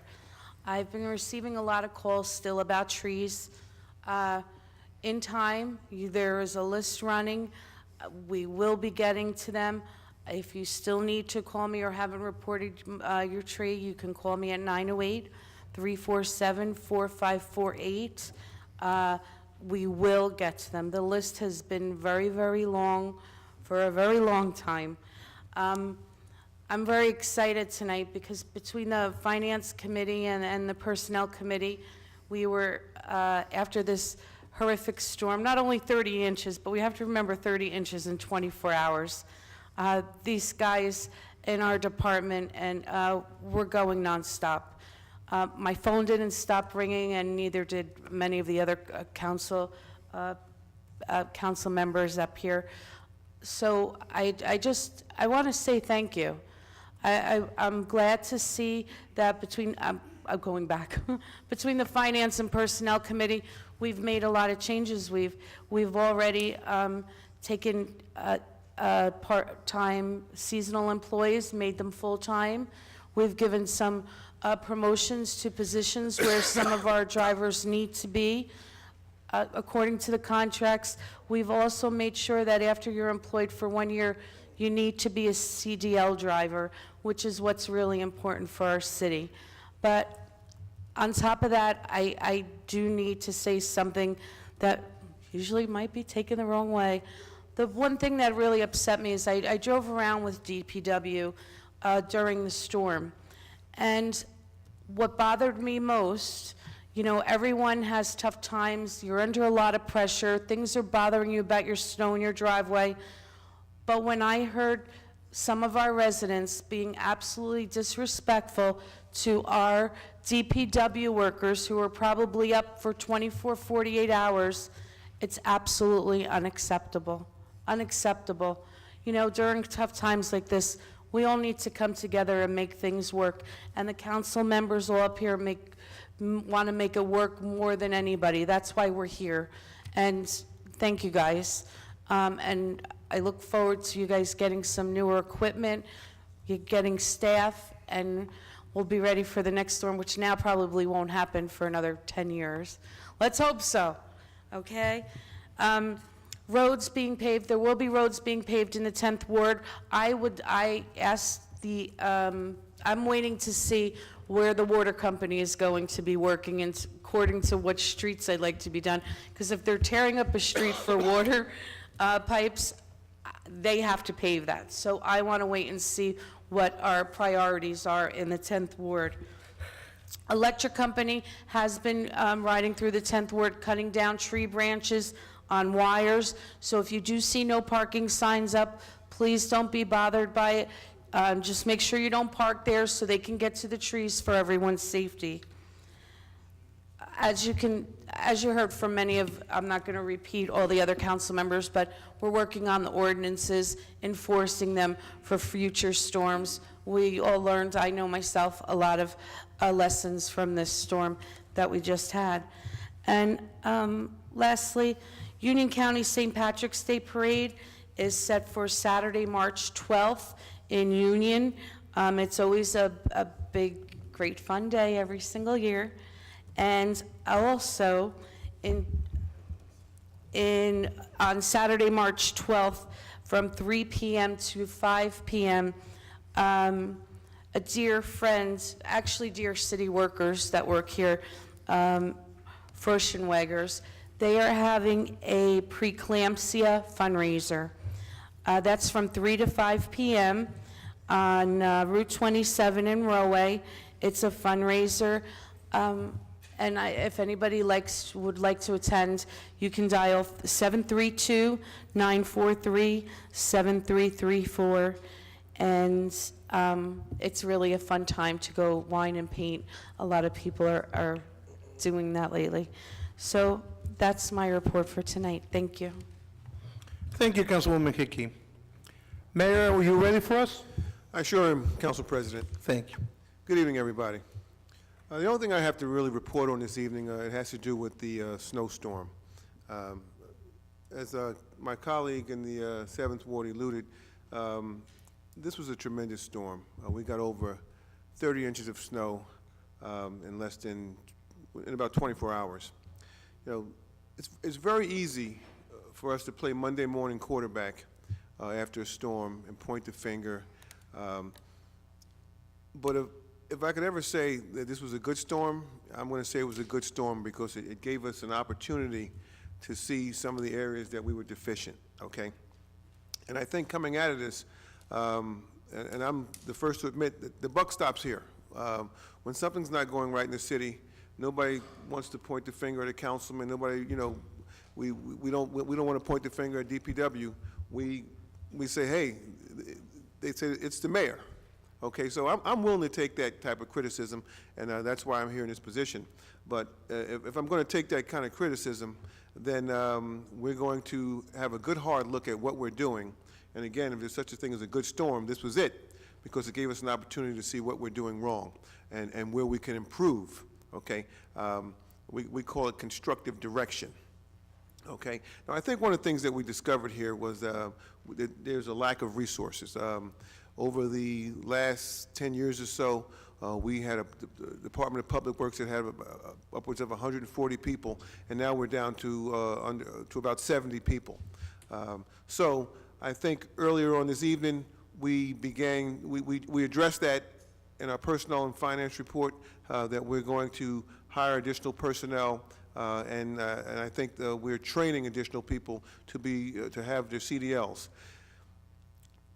Now, when we talk about additional resources, we need to talk about not just men with CDLs.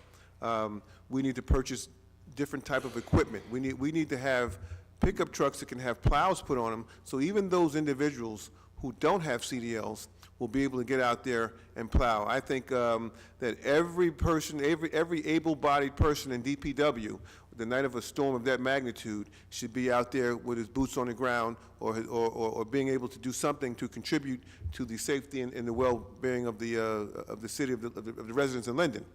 So, so new equipment, training is going to be essential. Now, one of the things that I think we should do with regards to getting equipment, because equipment is expensive. I've been talking to Alexis and some of the other department heads who are involved with the purchase of equipment, and I think we should look at perhaps government surplus to get some heavy-duty equipment at a discounted rate and just have it maintained and on standby, so if we do have a storm like this, that we'll have the equipment to be able to deal with it. The other thing that we really have to take a good hard look at is our ordinances that require vehicles to be removed from the street during a storm. We have our snow emergency streets, and residents know if you're on a snow emergency street, you have to remove your vehicle. That is a must. So we're going to have to be more vigilant on those streets and have the police and tow companies remove those vehicles so that our plows can get through. If you have cars parked on the street, you cannot plow. It is impossible. So the other thing that we have to do is we have to create some new ordinances on the books. We have to look at not just snow emergency streets. We've got to attack streets, every street in Linden, and we have to have some alternate side of the street parking when there's a snowstorm. Okay, and we've been looking at some of the ordinances from other towns to see what they're doing, and over the next couple of months or so, we're going to try to figure out how we can move forward with changing the ordinances so that when it snows, one side of the street, there'll be parking only on one side of the street so our trucks can get through and have a good shot at cleaning a street. So that being said, I'm very confident that this governing body is going to do the right thing. And I want to just go on and say that I'm very proud of the work that our guys from DPW did. I was out there with them, okay? And what I saw that day was a bunch of guys out there doing their best with limited resources. Their trucks were breaking down, and not once did I hear anybody complain when their truck broke down, or got stuck. I saw them get out with shovels and try to clear their vehicles. So these men had a very difficult job, and they did the best they could with the limited equipment that they had. So again, I'm going to say I'm very confident that the governing body, Ralph Strano, Councilman Strano from the 7th Ward, he's our new chairman of public property, DPW, and I know he's a person who works. He mentioned earlier that he did some plowing himself. He plows for Union County. So he knows what it takes to get things done when it comes to snow removal. And I think he has a very good understanding of what type of changes have to be made in DPW. And we're not just going to be making changes from the top down. One of the things that I mentioned earlier is called constructive direction. I'm not going to sit here and point the finger at any department head and say you're doing this or you're doing that wrong. I'm going to say, what can we do to make it better? And I think that's the approach that we have to take if we're going to resolve the issue of snow removal and any other issue that we have in our Department of Public Works. And as oddly enough, we had begun evaluating some of these very issues prior to this storm arriving. So I think with the work that we had done before, and the storm being what I call it like I said, if there's ever such a thing as a good storm, it was a good storm, and that it was a good teacher. It told us what we can do and what we have to do better so that we can prevent these things from happening in the future. So that being said, I'm confident that we're going to move forward and we're going to have a much better department in the future. So that concludes my report, Mr. President. Thank you, Mayor. Being the last one online to speak, I guess everything has been said. But about the snow, I do want to thank you guys from the DPW. I went out there Sunday morning, saw a lot of these guys, and they were exhausted. They were cleaning around the clock, nonstop, and it was hard. Like Councilman Medina said, he went out twice.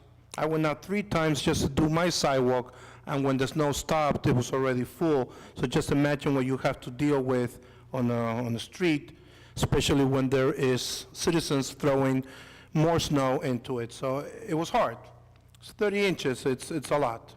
So just want to say thank you to DPW and all of you guys for staying, around the clock, basically. From the engineering department, I have a very small report.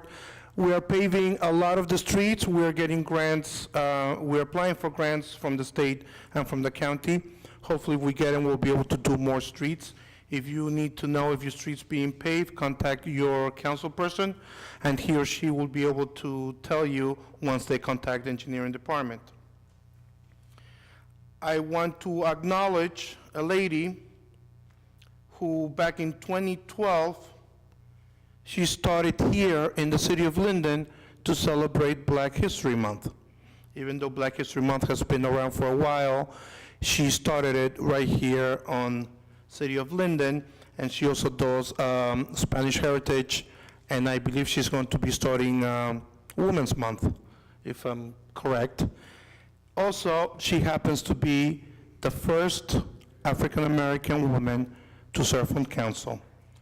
So congratulations, Ms. Cosby Hurling. Happy birthday. Oh, thank you. 21 years, right? No, I don't think so.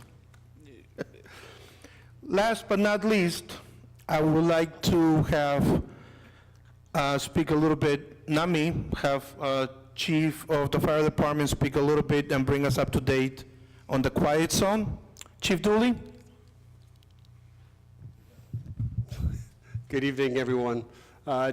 Just like we reported last month, we are waiting for the railroad to respond to our letter so that we can determine the amount of, or the special type of electrical equipment we need at the site. And once we get that information, we'll be able to move forward. If the equipment is present, we will have very little to do.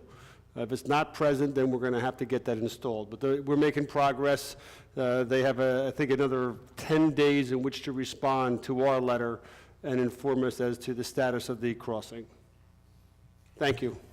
Thank you, Chief. This might not mean a lot to the people on this side of 109, but for the 7th Ward, when you cannot get a good night's sleep and you hear a lot of the horns and the banging from the railroads, it's tough, and it's really, really bad. And with the help of Chief Dooley and the whole governing body, we have been able to move on this very fast. And I want to say thank you, Chief Dooley, and everybody who helped you, Ms. Antonelli. Thank you for moving fast on this. Okay, at this point, we are moving with resolutions. We have resolutions 2016-85 to 2016-130. Does anybody want to make a comment and remove a specific resolution? Ms. Malik? 87. 93. 97. Excuse me? 102. 128. 126. Anybody else? Mr. Roman? 96. Nobody else? Going once? Twice? May I have a motion for resolutions 2016-85 to 2016-130 with the exceptions of 87, 93, 96, 97, 102, 126, and 128, please? I make a motion. Second.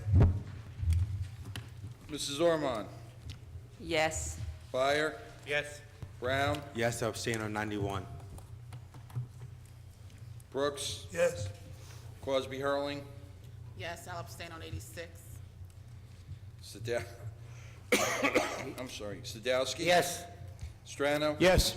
Yemakaitis. Yes. Medina. Yes. Hickey. Yes. Mr. Alvarez. Yes. Ms. Malik, can you please come up? Resolution 87.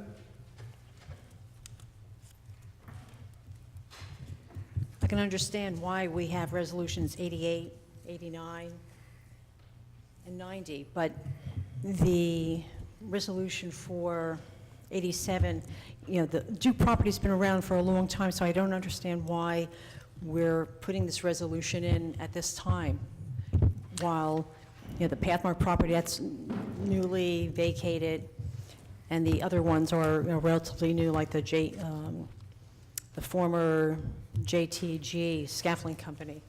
Ms. Antonelli, 2016-87. What's the Mr. need for that President, I can- resolution, really? It's a request of the property owner because it helps move the process along. It's the request of the developer to do that. Okay, fine. Can I have a motion for 87, please? Can we just do all of them? Letter. Let's see, 87, 126. 93. 93. Okay, let's do 93. Ms. Malik? I know every year I come up here for the landfill, so this $110,000, this is like another annual renewal for all the work that has to be done that's continuous? Yes. Mr. Verchek? Okay, fine, that's... Yes. Yes? Okay, yes. 97.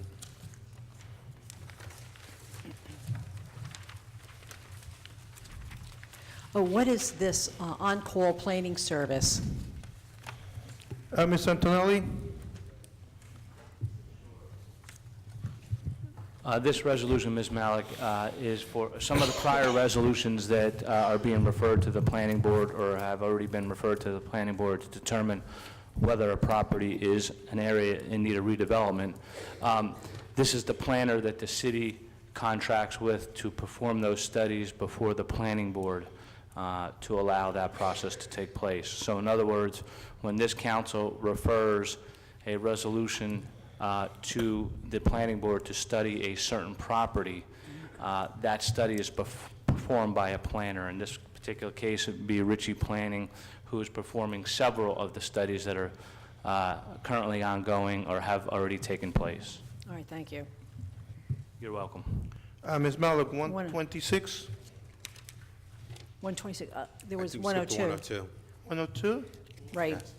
I just wanted to know, on this line item here, you have, the total estimated cost is roughly $2.64 million, and then there's an item here, it says grant and aid. I just want someone to explain that. Christine, it's Mr. No, that's for Verchek. debt, that's for debt authorized. It looks like it's in grant and aid, that's actually debt authorized. If you take that number, it's the estimated cost minus the capital improvement fund, that should give you roughly what the debt authorized. It's not listed under grant and aid. Fine, okay. That's done. 126? I just want to explain, what is this sidebar agreement? Sidebar, usually someone will go over and it's not open to the public for what's going to be discussed, and you have a little powwow. So can someone just explain what do we have, what's happening here in 126? Mr. Roth? Yes, sir. The sidebar agreement and contract negotiations is an agreement between the union and the employer, in this case the city, that is outside of the contract. The contract's already been resolved. There's an additional term. Instead of reopening the contract, we do what's called a sidebar. And basically what the sidebar agreement is that we had a pilot program that we were going to put in place. The union and the city agreed on that pilot program. That pilot program was to select city employees to get their CDLs. So we had to have drivers for snow removal, among other things. This individual, this employee, got his CDL. Unfortunately, the agreement with the union on the pilot program fell apart, but the city council determined that since this gentleman went and got his CDL on his own, that we were going to provide him with that increase, and the union agreed. Okay, fine, thank you. And That's it. 128? Why don't we just nix 128? That's fine. Council Okay. President, make a motion for the approval of Resolution 87, 93, 97, 102, 126, and was it 128 as well? Correct. And seek a second. Second. Mrs. Ormond? Yes. Byer? Yes. Brown? Yes. Brooks? Yes. Crosby Hurling? Yes. Sadowski? Yes. Strano? Yes. Yemakaitis? Yes, I'd abstain on 126. Medina? Yes. Hickey? Yes. Mr. Alvarez? Yes. Mr. Roman, can you come up for 96? I just want to say, I wanted to thank the board for allowing me to spend the last year on the zoning board, and this board appointed me last year on the board, and it's been very rewarding. I'm excited to take part in all the redevelopment that's going on in the city, especially all the redevelopment going on in the 6th Ward. The gentleman here and all the redevelopment that you just approved through the planning board, I'm excited for, and I can't wait to take part in that. So I just want to thank you. Thank you, sir.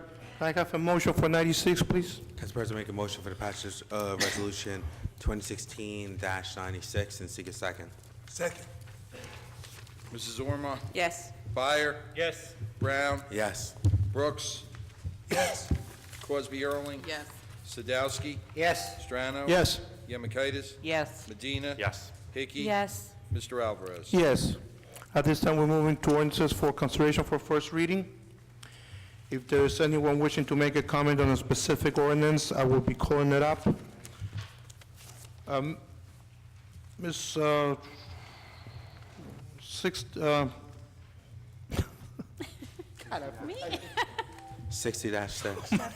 Deputy Can you Clerk. please read 60-6? Bond ordinance authorizing the resurfacing of various streets in and for the city of Linden and appropriating $2,640,000 therefore, and authorizing the issuance of $2,508,000 in bonds or notes to finance part of the cost. Is there anyone who has a question, no questions, any comments on this first reading? Can I have a motion, please? Council President, make a motion for the introduction of ordinance 60-6 and seek a second. Second. Mrs. Ormond? Yes. Byer? Yes. Brown? Yes. Brooks? Yes. Cosby Hurling? Yes. Sadowski? Yes. Strano? Yes. Yemakaitis? Yes. Medina? Yes. Hickey? Yes. Mr. Alvarez? Yes. Deputy Clerk, that's what I wanted to say. Can you read 60-7? Sure. An ordinance to amend and supplement Chapter 7 Traffic, Section 7-10, parking prohibited at all times on certain streets shall be amended as follows. Delete Linden Avenue East Side between Carteret Street and Park Avenue, and add East Linden Avenue South Side beginning at a point 400 feet east of Carteret Street and continuing to Park Avenue. Does anybody want to make a comment on this ordinance? Can I have a motion, please? Council President, I move for introduction of ordinance 60-7 and request a second. Second. Mrs. Ormond? Yes. Mr. Byer? Yes. Brown? Yes. Brooks? Yes. Cosby Hurling? Yes. Sadowski? Yes. Strano? Yes. Yemakaitis? Yes. Medina? Yes. Hickey? Yes. Mr. Alvarez? Yes. Deputy Clerk, can you please read 60-8? An ordinance to amend and supplement Chapter 7 Traffic, Section 7-12, Parking Time Limited, shall be amended as follows. Delete East Linden Avenue, both sides, from 6 a.m. to 5 p.m. Monday through Friday, from Southwood Avenue to the 300 block of East Linden Avenue, and add East Linden Avenue, both sides, 6 a.m. to 5 p.m. Monday through Friday, from Southwood Avenue to a point 400 feet east of Carteret Street. Does anybody wish to make a comment? May I have a motion on this ordinance, please? I move for the introduction of ordinance 60-8 and request the second. Second. Mrs. Ormond? Yes. Byer? Yes. Brown? Yes. Brooks? Yes. Cosby Hurling? Yes. Sadowski? Yes. Strano? Yes. Yemakaitis? Yes. Medina? Yes. Hickey? Yes. Mr. Alvarez? Yes. Deputy Clerk, can you please read 60-9? An ordinance to amend and supplement Chapter 7 Traffic, Section 7-26, Loading Zone shall be amended as follows. Amend Spruce Street Monday through Friday from 7 a.m. to 9 a.m. and 2:30 p.m. to 4 p.m. West side, beginning at a point 96 feet north of the northerly curb line of West Blanky Street and extending to a point 270 feet north of West Blanky Street. Does anybody want to make a comment on this ordinance? May I have a motion to introduce the ordinance, please? Yes, I'd like to make a motion that we move ordinance 60-9 and seek a second. Second. Mrs. Ormond? Yes. Byer? Yes. Brown? Yes. Brooks? Yes. Cosby Hurling? Yes. Sadowski? Yes. Strano? Yes. Yemakaitis? Yes. Medina? Yes. Hickey? Yes. Mr. Alvarez? Yes. Deputy Clerk, can you please read 60-10? An ordinance to amend and supplement Chapter 7 Traffic, Section 7-33.1A, handicap parking on street, add 119 East Henry Street, 1 space, 20 East Curtis Street, 1 space, 513 Alexander Avenue, 1 space, 500 West Blanky Street, 1 space, and Southwood Avenue for 3203 Tremley Point Road, 1 space. Anybody wishing to make a comment? Can I have a motion to introduce the ordinance, please? Make a motion for introduction of ordinance 60-10 and seek a second. Second. Mrs. Ormond? Yes. Byer? Yes. Brown? Brooks? Yes. Cosby Hurling? Yes. Sadowski? Yes. Strano? Yes. Yemakaitis? Yes. Medina? Yes. Hickey? Yes. Mr. Alvarez? Yes. Deputy Clerk, can you please read 60-11? An ordinance to amend and supplement Chapter 7 Traffic, Section 7-33.1A, handicap parking on street. Delete 119 East Henry Street, 4 Clinton Street, 45 West 12th Street, 513 Alexander Avenue. Does anybody want to make a comment on this ordinance? May I have a motion to introduce the ordinance, please? Make a motion for the introduction for ordinance 60-11, ask for a second. Second. Mrs. Ormond? Yes. Mr. Byer? Yes. Brown? Yes. Brooks? Yes. Cosby Hurling? Yes. Sadowski? Yes. Strano? Yes. Yemakaitis? Yes. Medina? Yes. Hickey? Yes. Mr. Alvarez? Yes. Deputy Clerk, can you please read 60-12? An ordinance to amend an ordinance entitled, an ordinance establishing a schedule of titles, salary ranges, and regulations for maintaining the classification and salary standardization plan of all employees of the City of Linden, passed August 15th, 1995, and approved August 16th, 1995, by adding Schedule 4 KK1. Anybody wishes to make a comment on this ordinance? May I have a motion to introduce the ordinance, please?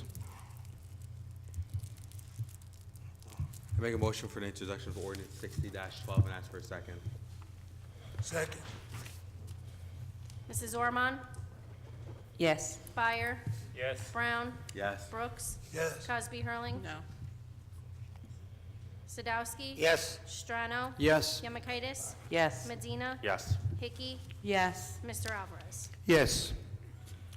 Deputy Clerk, can you please read 60-13? An ordinance to amend and supplement Chapter 7 Traffic, Section 7-7.3, temporary parking prohibited for snow plowing and removal shall be and hereby is amended. Does anybody wish to make a comment on this ordinance?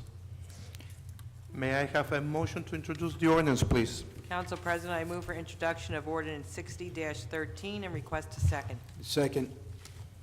Mrs. Ormond? Yes. Mr. Byer? Yes. Brown? Yes. Brooks? Yes. Cosby Hurling? Yes. Sadowski? Yes. Strano? Yes. Yemakaitis? Yes. Medina? Yes. Hickey? Yes. Mr. Alvarez? Yes. This time we will take comments from members of the public in attendance. There will be no personal, political, or derogatory comments. You will not exceed 5 minutes. All your comments will be to me, and at the end of this, we will have the governing body, if they want to answer or make comments on their behalf, they will. But again, no personal, political, or derogatory comments.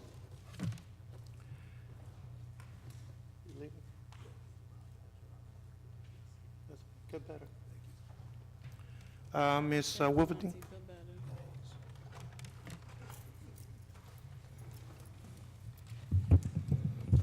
Good evening. I do want to make a comment about the DPW and the snowstorm. I think they did an excellent job. I had to drive to and from my job during the blizzard, and I was able to get out of my street. Down the main streets were good. Scotch Plains needs to be ashamed of themselves. That town was awful. And I'm sure you heard on the news how in Newark, they were down to 9 plows, and it took them till Tuesday, and this one woman was saying she couldn't get her mother to dialysis because they couldn't even get an ambulance down her street, and there were people at my job that couldn't get out on Monday. So I think we did an excellent job. And I did yell at one of my neighbors for throwing the snow back out on the street, and he stopped. He's new to the street, so he ain't gonna do it again. Okay. I do have some thank yous. I want to thank Councilperson Hickey, Councilperson Armando. Where'd he go? Councilman Brooks. Yeah. Oh, okay. And Councilman Byer for showing, oh, and I'm sorry, and the president, Council President Alvarez. I want to thank you for last meeting, for showing that you really consider the town and what's important for it when you voted no for not hiring a CPA, because what we really need was a business administrator. And I do appreciate the fact these folks stood up for what was right. So thank you to the folks that did it. And I know some of you probably got in trouble for it, but that proved that you were voting for what was right for the city. Councilman Strano, after I left, when all this went on, which I still don't understand because your vote was to, hold it off for another week, and I don't know how that was overread. But I found out that you had read, Councilman Strano, a sentence, and I think it's important to give the whole information about the appointment, removal, and residence. It said here, subject to confirmation, the appointment by majority of vote, hold office at the pleasure, that's odd, of City Council. The person appointed to the office of administrator shall make his permanent residence in the city of Linden within 1 year of the date of his appointment of such additional time as may be granted by a resolution by the City Council, and during his term in office remain a citizen of said city. But it continues, if circumstances so warrant, the city administrator's residency requirement may be waived by resolution by a majority vote of the City Council. And again, I still strongly believe that it's important not to have someone from the city because they have to direct people and they can't have connections with them.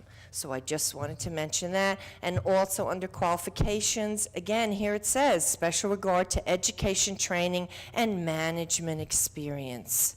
So that means a BA. Okay, that's it. Mr. President, can I ask you a question, please? Not right now, Mayor. As soon as we finish with all the comments, everybody will get a minute, and you will get a chance, sir. Thank you. Thank you.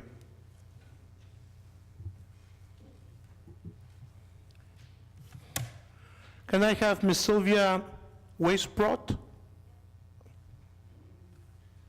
Did I say your last name correctly? Weisbrot. Into what? White bread? That's simple. Okay. First name is Sylvia, and then it translates into Of the Woods, and I teach a course about trees. Okay, I have two. Oh. Is this better? Okay. I have a comment about Exelon Constellation. I'm objecting to the way the switch from PSE&G to Exelon was handled, because many of my friends and neighbors threw away the paper. They didn't even know what was going on. And I called to get some more information myself because I have solar, and I didn't know if it would be of any benefit to me. It was not, and I was told that. And I asked them, where did this energy come from? It comes from a coal-burning plant. I don't think that that's a very good idea, especially since we have so many children and adults that have asthma, and nothing stays in place in the air. It moves all around the planet. It doesn't stay in one area. And coal burning is especially dangerous because the particles are so tiny that when you breathe in this contaminant, it goes directly into your bloodstream. It goes right through your lungs. So that's, I'm an environmentalist.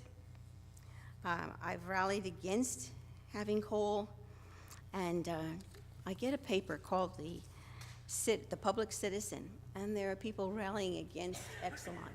It's one of the biggest atomic energy producers, and atomic energy can be clean, but the rods can't. And we have no place to keep those rods, no place at all. No one does. Even the Sahara Desert isn't safe. So the city didn't investigate this company's environmental footprint, and they just picked the cheapest product available. But Exelon actually has a pretty bad reputation with communities that are predominantly black and not, they take advantage of them. This city has been I've forgotten the word for it, but I was on a committee for that about 20 years ago, so that they wouldn't take advantage of us like that. So we're in between the New Jersey Turnpike and the Garden State Parkway. That's enough pollution for one town, I think. So I didn't think $50 is worth it. My second item that I'd like to talk to you about is idling. I'm a member of the League of Women Voters. And Excuse me, ma'am, I'm sorry. Your second point is about what? This is about idling cars. Eileen? Idling, when you Oh, keep the car- idling, I'm sorry, idling. Yes. Thank you. Okay. 28 states have got laws against idling. You have 3 minutes to idle your car without breaking the law. There are only 3 exceptions. Then there's police, fire department, and emergency workers. Diesel is allowed 15 minutes, as long as it is between no more than 3 hours, the diesel has been off for more than 3 to 4 hours. And the temperature is supposed to be no more than 25 degrees. It's very concise about what you're allowed to do and what you're not allowed to do. However, very few people know that it's even bad for your car. You have catalytic converters from 1986. When you idle your car for more than 3 minutes, you're putting dirt into your car, into the engine. And I taught school. And when the parents came to pick up their kids on a cold day, they were sitting in their cars idling. The school filled up with the smell of exhaust. It wasn't a healthy idea. And you couldn't tell them to turn off their cars because they say, but it's cold. All right, your kids are breathing that in, but you're cold. Bring a blanket. The particles that are put out into the air are dangerous to our health. Same reason that the coal is. They're small particles, it's carbon, and nothing, again, stays in place. And that's about it. There's a $250 fine, which I doubt that anybody here has ever had to pay, and I'm sure that some of us have idled for more than 3 minutes. I have a neighbor who starts his car at 6 o'clock in the morning, goes inside for 15 to 20 minutes, no more than 30, and leaves the car running. He has a cute little sports car, but I hate him because he's keeping me awake. I hear it every day, except Saturday and Sunday. I thought of putting sugar in the car, but I'm sure it would have been noticed. And I called the police. They never get there on time. I'm 2 blocks away, but they never get there on time. So, Thank you, ma'am. don't idle.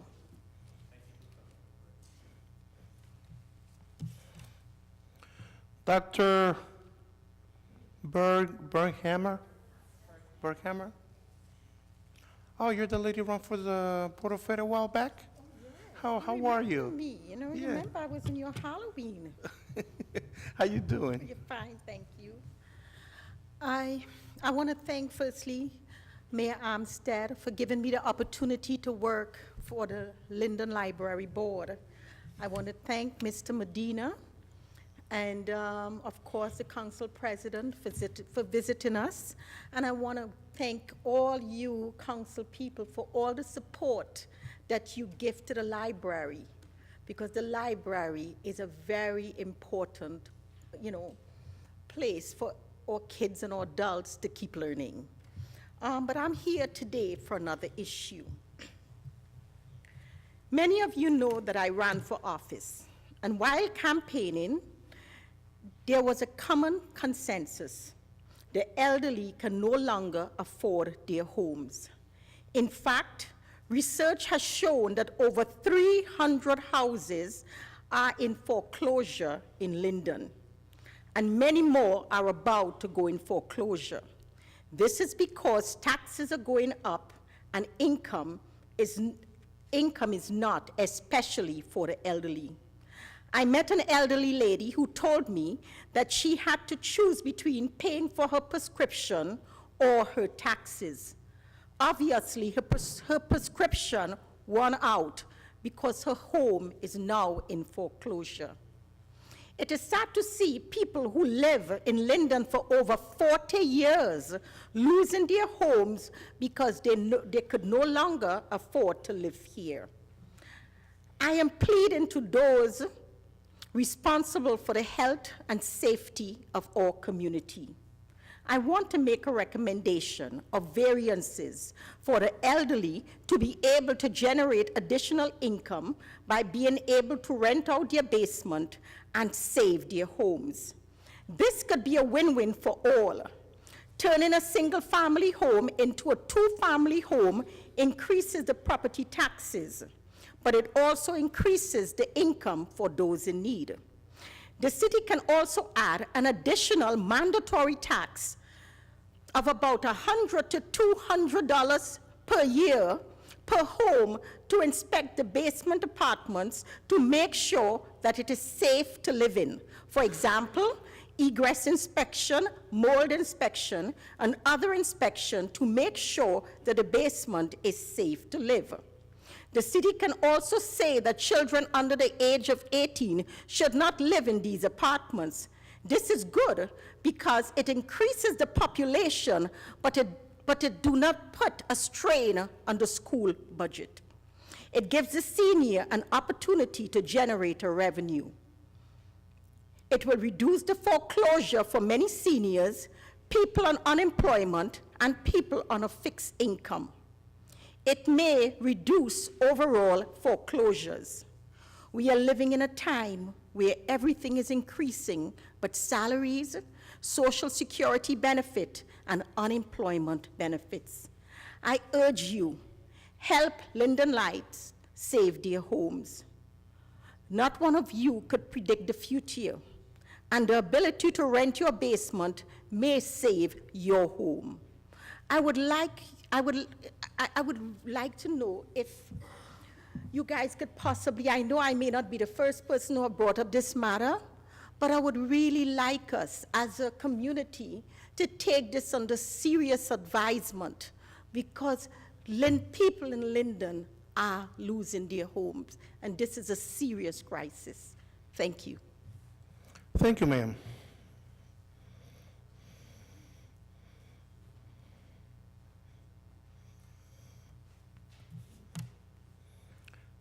Mr. Henry Mack?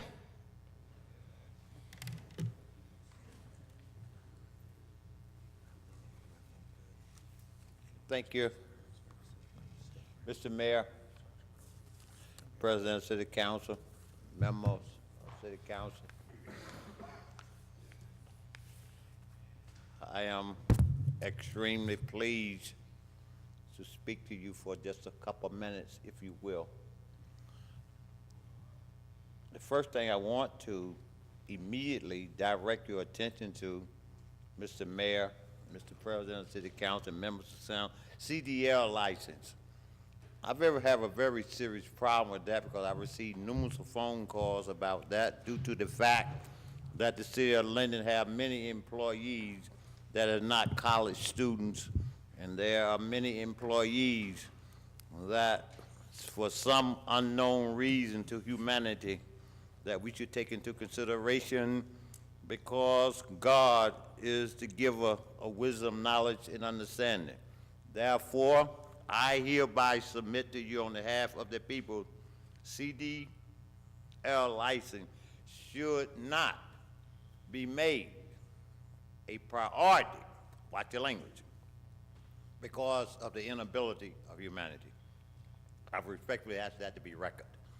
In addition to that, I want to thank the mayor for this opportunity to speak. I didn't ask him for permission to speak because the people told me to do it today.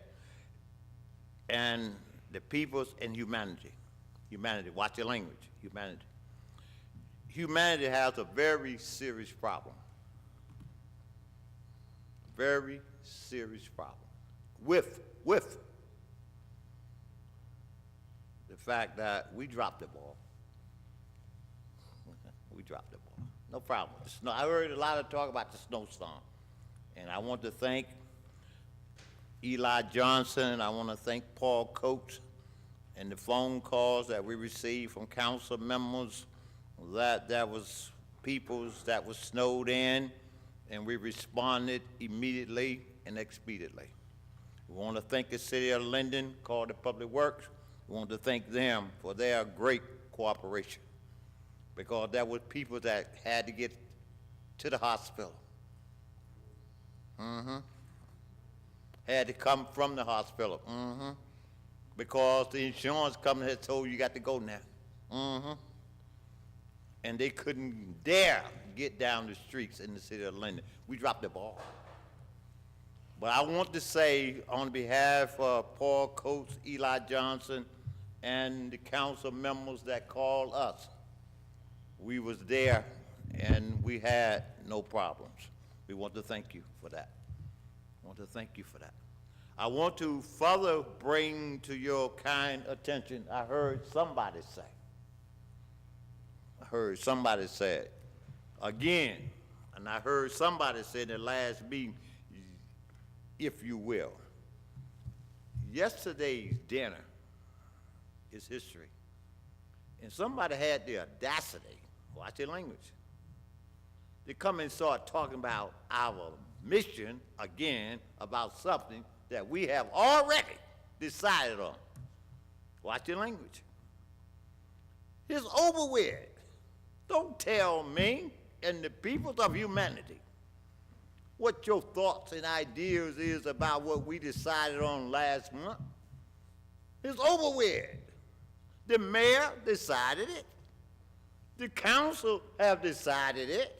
So we say to the city of Linden, with all due respect, it's a done deal. Stick a fork in it. It's cooked, over with. End of the story.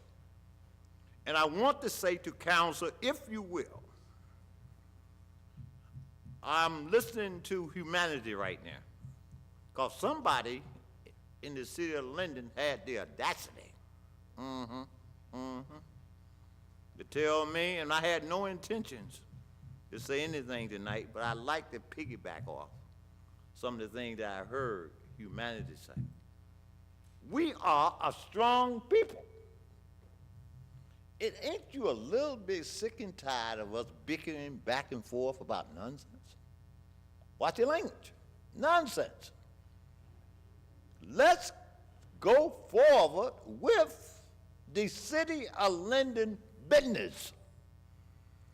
I'm tired of the people in my face talking about clubhouses. Clubhouses. Do it right. Yeah, Mr. Mayor. Right. I love you, and ain't nothing you can do about it. One last sentence, sir. Huh? One last sentence. No, I ain't gonna say no more. They got my message. Thank you, sir. Mr. Jackson, can you please come up?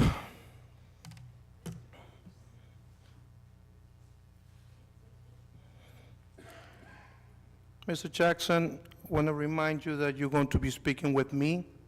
I just want to remind you nothing personal. Yes. And there's certain things that you should know should not be spoken here. Okay, so please mind yourself. Yes. Thank you, sir. Tonight, I've been served with termination papers for my job due to the fact that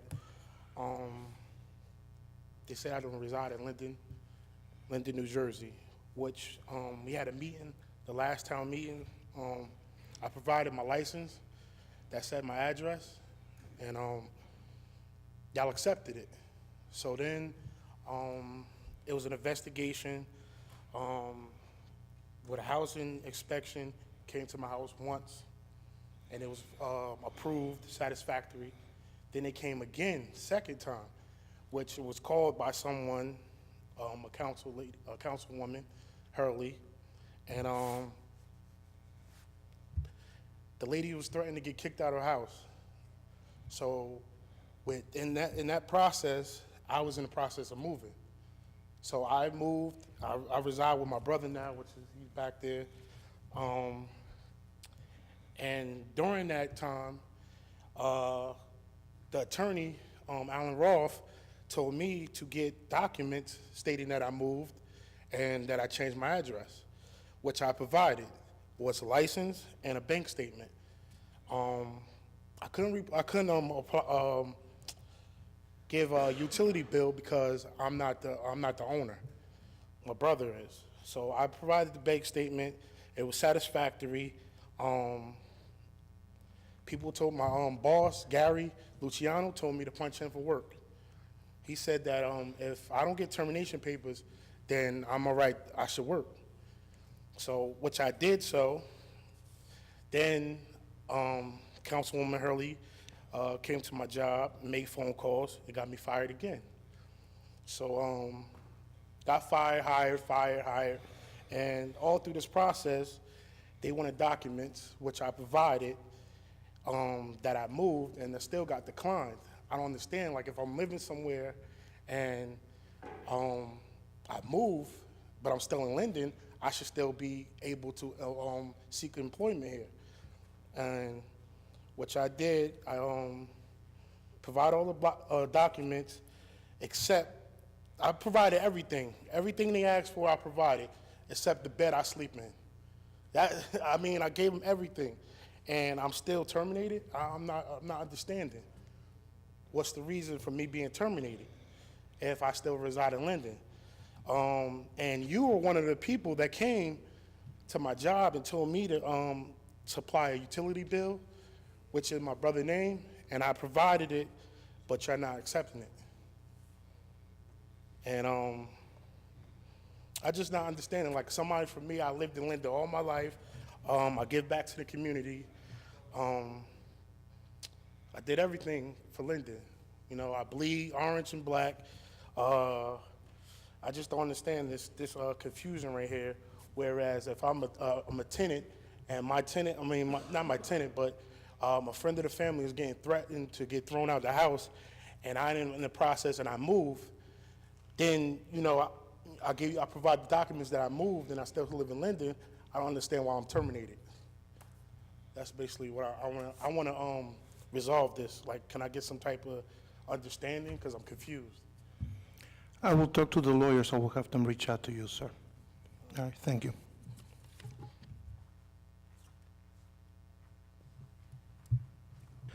At this time, I need a motion to close the public. Make a motion. Thank you. Second. I didn't get the mover, Mr. I want to make a Alvarez. comment. I didn't get who the mover is. Who made it? Oh, Mr. Sadowski made the motion, and Ms. Koski seconded. So the motion, Councilwoman. Mrs. Orman? Yes. Byer? Yes. Cosby Hurling? Yes. Sadowski? Yes. Strano? Yes. Yamakitis? Yes. Medina? Yes. Hickey? Yes. Mr. Alvarez?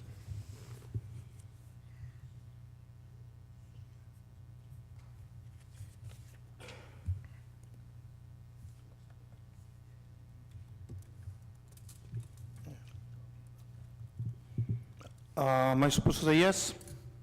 Did you ask me? Yes. Oh, yes. Before I ask for the governing body who wants to make comments, I want to remind you that anything that has to do with personnel will not be commented here. Okay?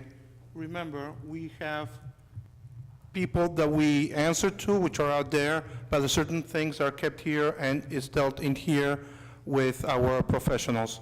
So remember, no personnel will be answered here. Now, besides the mayor, who else would like a minute? Me.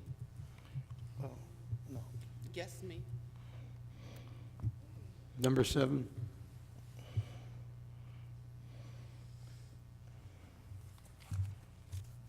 Anybody else? Mayor, you have a minute? I mean, start, sir. Yes, thank you. Unfortunately, Mrs. Wolverdine has left the meeting. She had mentioned, I know that some of you will get in trouble, I guess, for selecting the BA of my choice. But I just was interested in knowing what kind of trouble that she might have been alluding to. But unfortunately, she left the building, and I guess I'll have to give her a personal call to find out what kind of trouble she was talking about.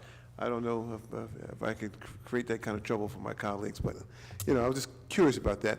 But the second thing I just want to go on record of stating is that I am a little disturbed about the sequence of events that happened with Mr. Jackson.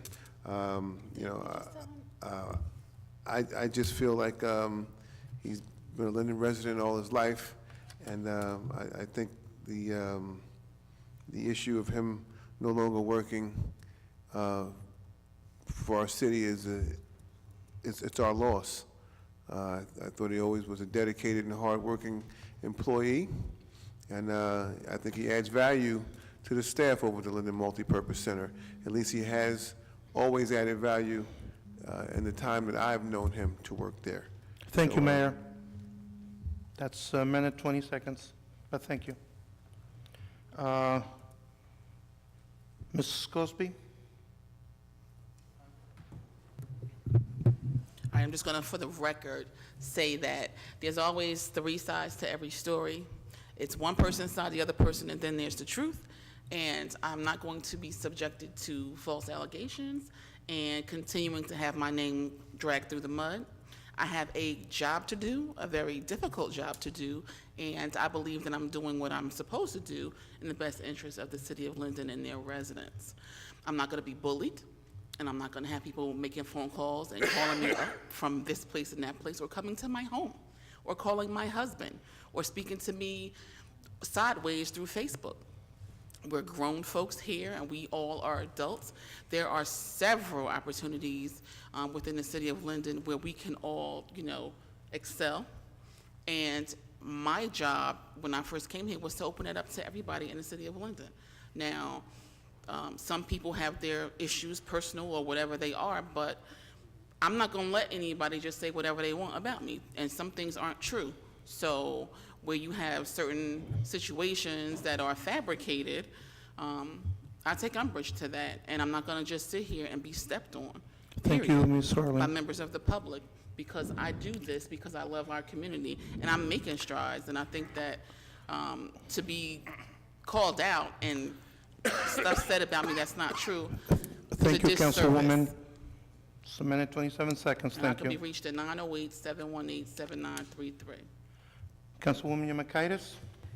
Thank you, Council President. On a nicer note, Thank I just you. want to say thank you to, I had some angels during the snowstorm, and Mr. Mack, Eli Johnson, and several of my committee people, including Paul Coates and Bruton Compton, they really helped out.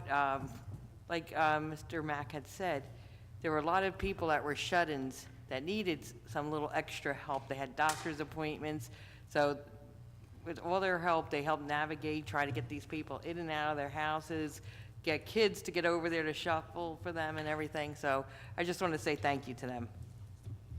That concludes my comment. Thank you, Councilwoman. 40 seconds. I like this. Councilman Medina? Yes, Council President. Just briefly, I forgot to mention that the Linden High School baseball team will be hosting a fundraiser at the Applebee's. It's a flapjack fundraiser breakfast for support. It will be, tickets are $10, and it will take place February 20th between 8 a.m. and 10 a.m. at the Applebee's here in Linden Aviation Plaza.